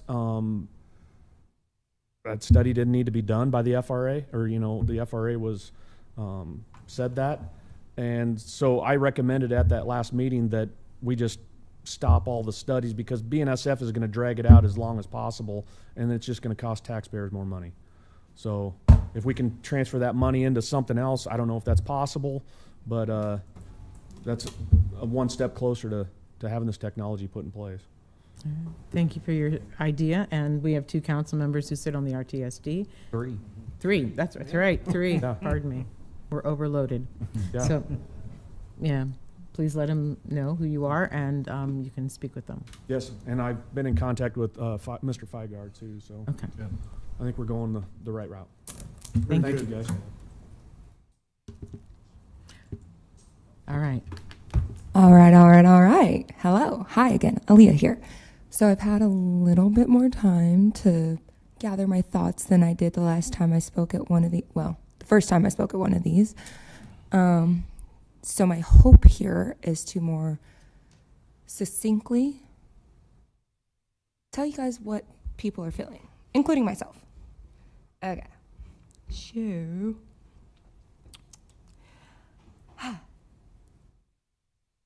okay, here's what I hope to convey to you, our elected officials, including Brody Weber, Tom Duden. I've heard it enough times. I know it's Duden. Benny, I'm not going to say it right. Silent E. Shope. Got it. Chandra Washington, and out of respect for you, I've cleaned up my speech a bit. Justin Carlson, James Michael Bowers, and Tom Beckius. All right, guys. Also known as our elected officials. Okay. So I recently had the opportunity to stay at the, what was it? Ridgewood Lake, lake house at Ridgewood. If you guys have ever been out there, it's gorgeous, it's beautiful. And this is the part of my speech where I shamelessly promote the fact that I am a 2nd-generation realtor. I deal primarily in commercial real estate deals, but my mom has been doing this longer than I am alive. So, like, longer than I've been alive, let me. Sorry. She does everything. Don't delay, call Janae today. So here's the analogy I came up with while in my office, I like to call it, also known as the toilet. I wasn't planning on staying. They were gracious enough to host me that night. So my friend let me borrow some clothes, and we had been swimming. I wasn't wearing no drawers, y'all, okay? I wasn't wearing no drawers. So for those of us lucky enough to, like, be regular vegetarian of 10 years, being regular is a flex. I don't care what anyone says. Nature took its course. And while it was, I was like, okay, I'm borrowing these and I ain't got no drawers, so let me, like, be thorough. And it was about the time I was washing my hands that I was like, what if everybody started treating the environment with the same amount of respect I just treated these straws? And for the same reason. The reason I properly did my business was because I'm like, first of all, these aren't mine and someone let me borrow them. If y'all weren't aware, we're borrowing the environment from future generations. And the thought is, if we start borrowing our environment as though the next generation also has to live here, I think we would do a lot better job. That's the thought, at least. Here are some stats that are not common knowledge, but should be. I did the math while sitting in this room, so I can't guarantee the accuracy because Google be like to lying. At this exact moment in time, there are enough vacant homes in America for each individual, also often classified as homeless, to have 23.12 homes. I'm a real estate agent, so, like, I'm not saying, like, everybody should get a free house, but I'm saying 23 houses, y'all, for each person. Come on, that's ridiculous. 4 out of 10 tax-paying parents can't afford to feed their children during the summer because they don't have food. What else? There are currently 26 genocides happening all over the world.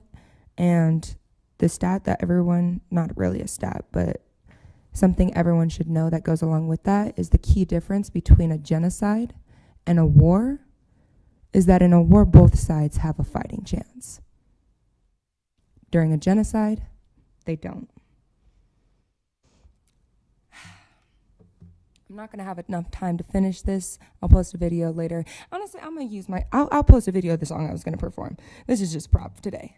I just wanted to show this real quick. This is an authentic quill, and I am a believer that this is stronger than the stuff that General Dynamics uses to profit off the death of people. Thank you.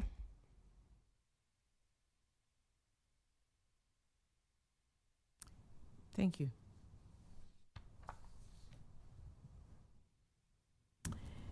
Yeah.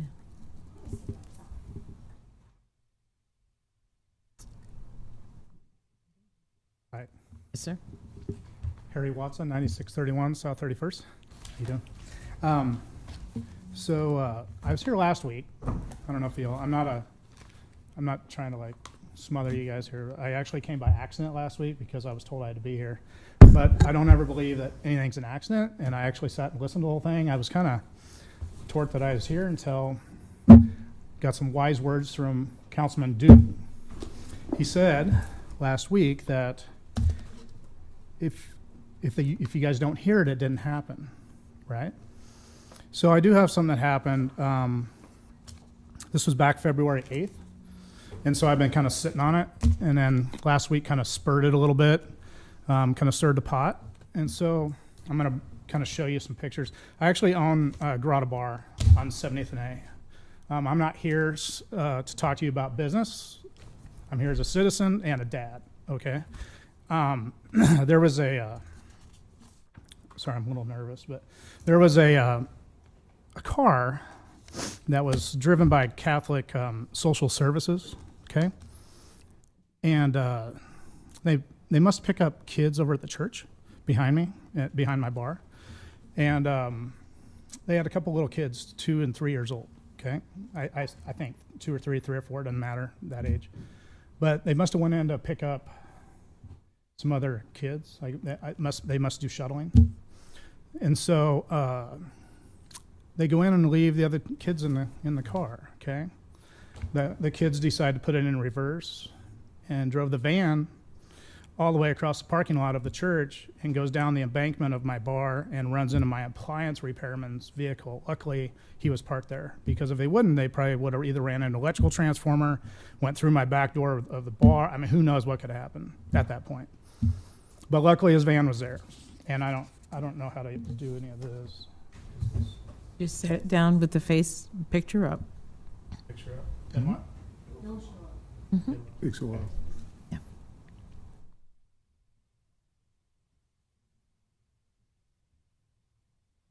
Do I need to turn it on? I got it clicked off. Help is coming from behind. I don't know.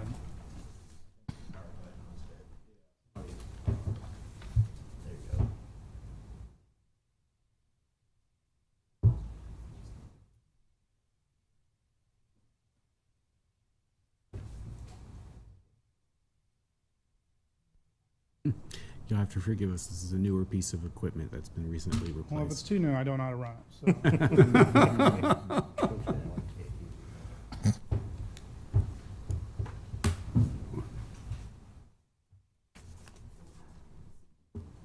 What's that? Oh, okay. Mm-hmm.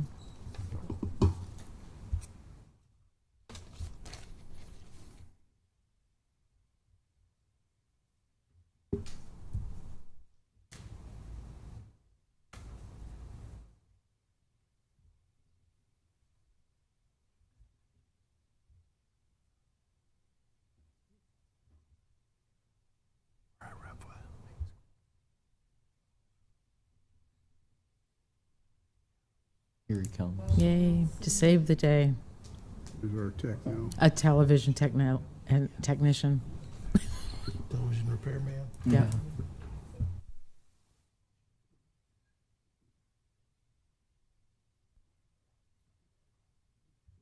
There we are. Thank you, Austin. So you can see the embankment there. Here's another view. Wow. Oh, wow. And luckily that van was there. I'm not trying to advertise my catering, but it just happened to be there. But you can kind of see the embankment there, and you can see where the church was and how far it drove across the parking lot. Wow.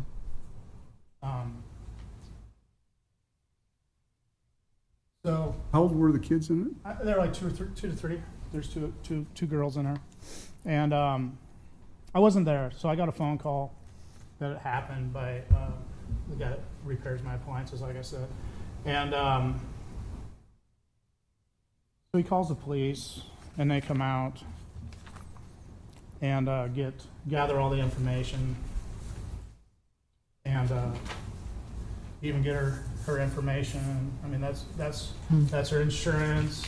They get a title, but look what they do. They cover up Catholic Social Services on there. They decide to cover it up with their thumbs, that nobody should know that that's who.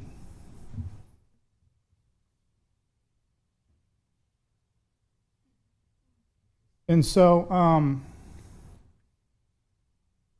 so I asked what happened, what came of it, and they said nothing. They don't write child neglect tickets on private property. But to me, isn't 99% of child neglect and child abuse happen on private property? I don't know. Said that? I'm just guessing. Who said that? The police. Okay, and so they didn't do anything. They didn't write any tickets, and they let them go. They towed the vehicle up, got it up running, and from there, I don't know what happened, because I was kind of infuriated as a dad, not knowing if the kids were hurt. I didn't know it even happened. They just all of a sudden were gone.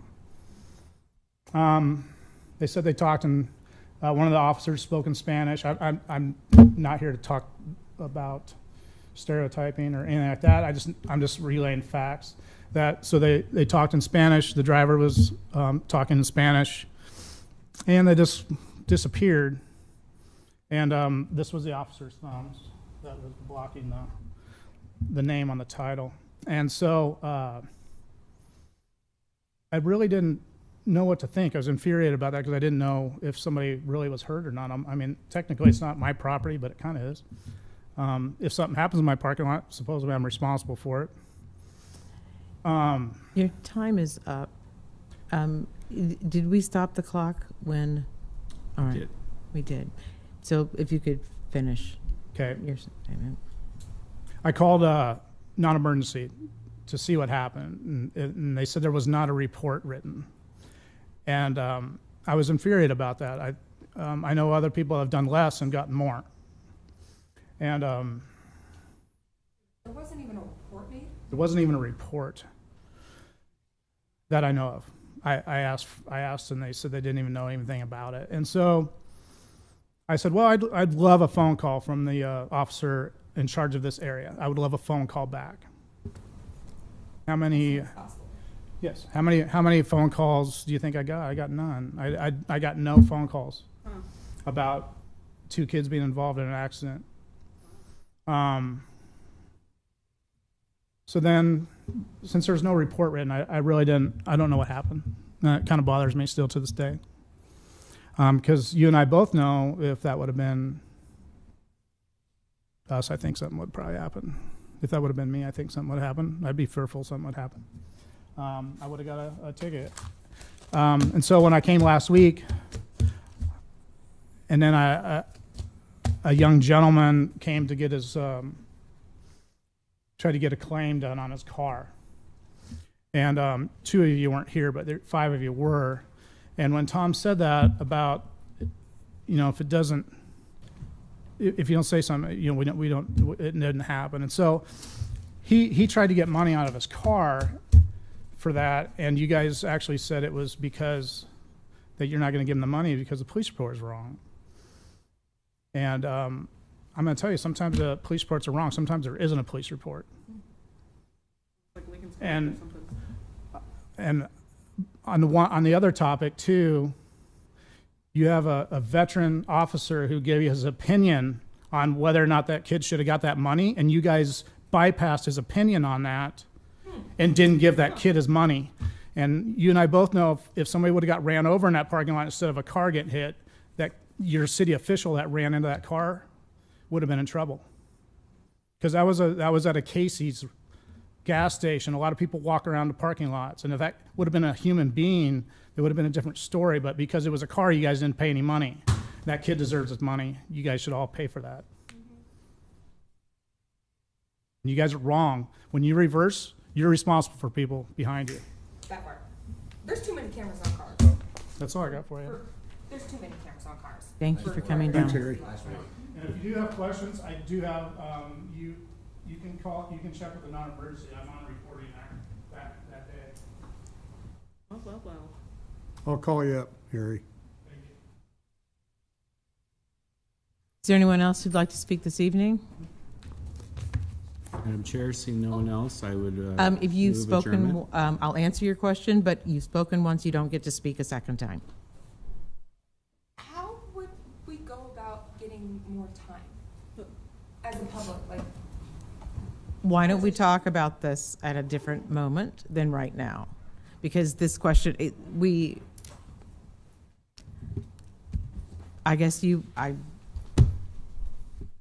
City Attorney, is there an answer to that question right now?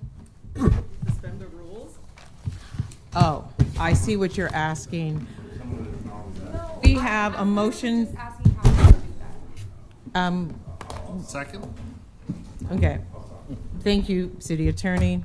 We have a motion and a second. Madam Clerk. Duden, Yes. Bowers, Yes. Schob, Yes. Beckius, Yes. Carlson, Yes. Weber, Yes. Washington. Yes, Motion carried 7-0. we're adjourned.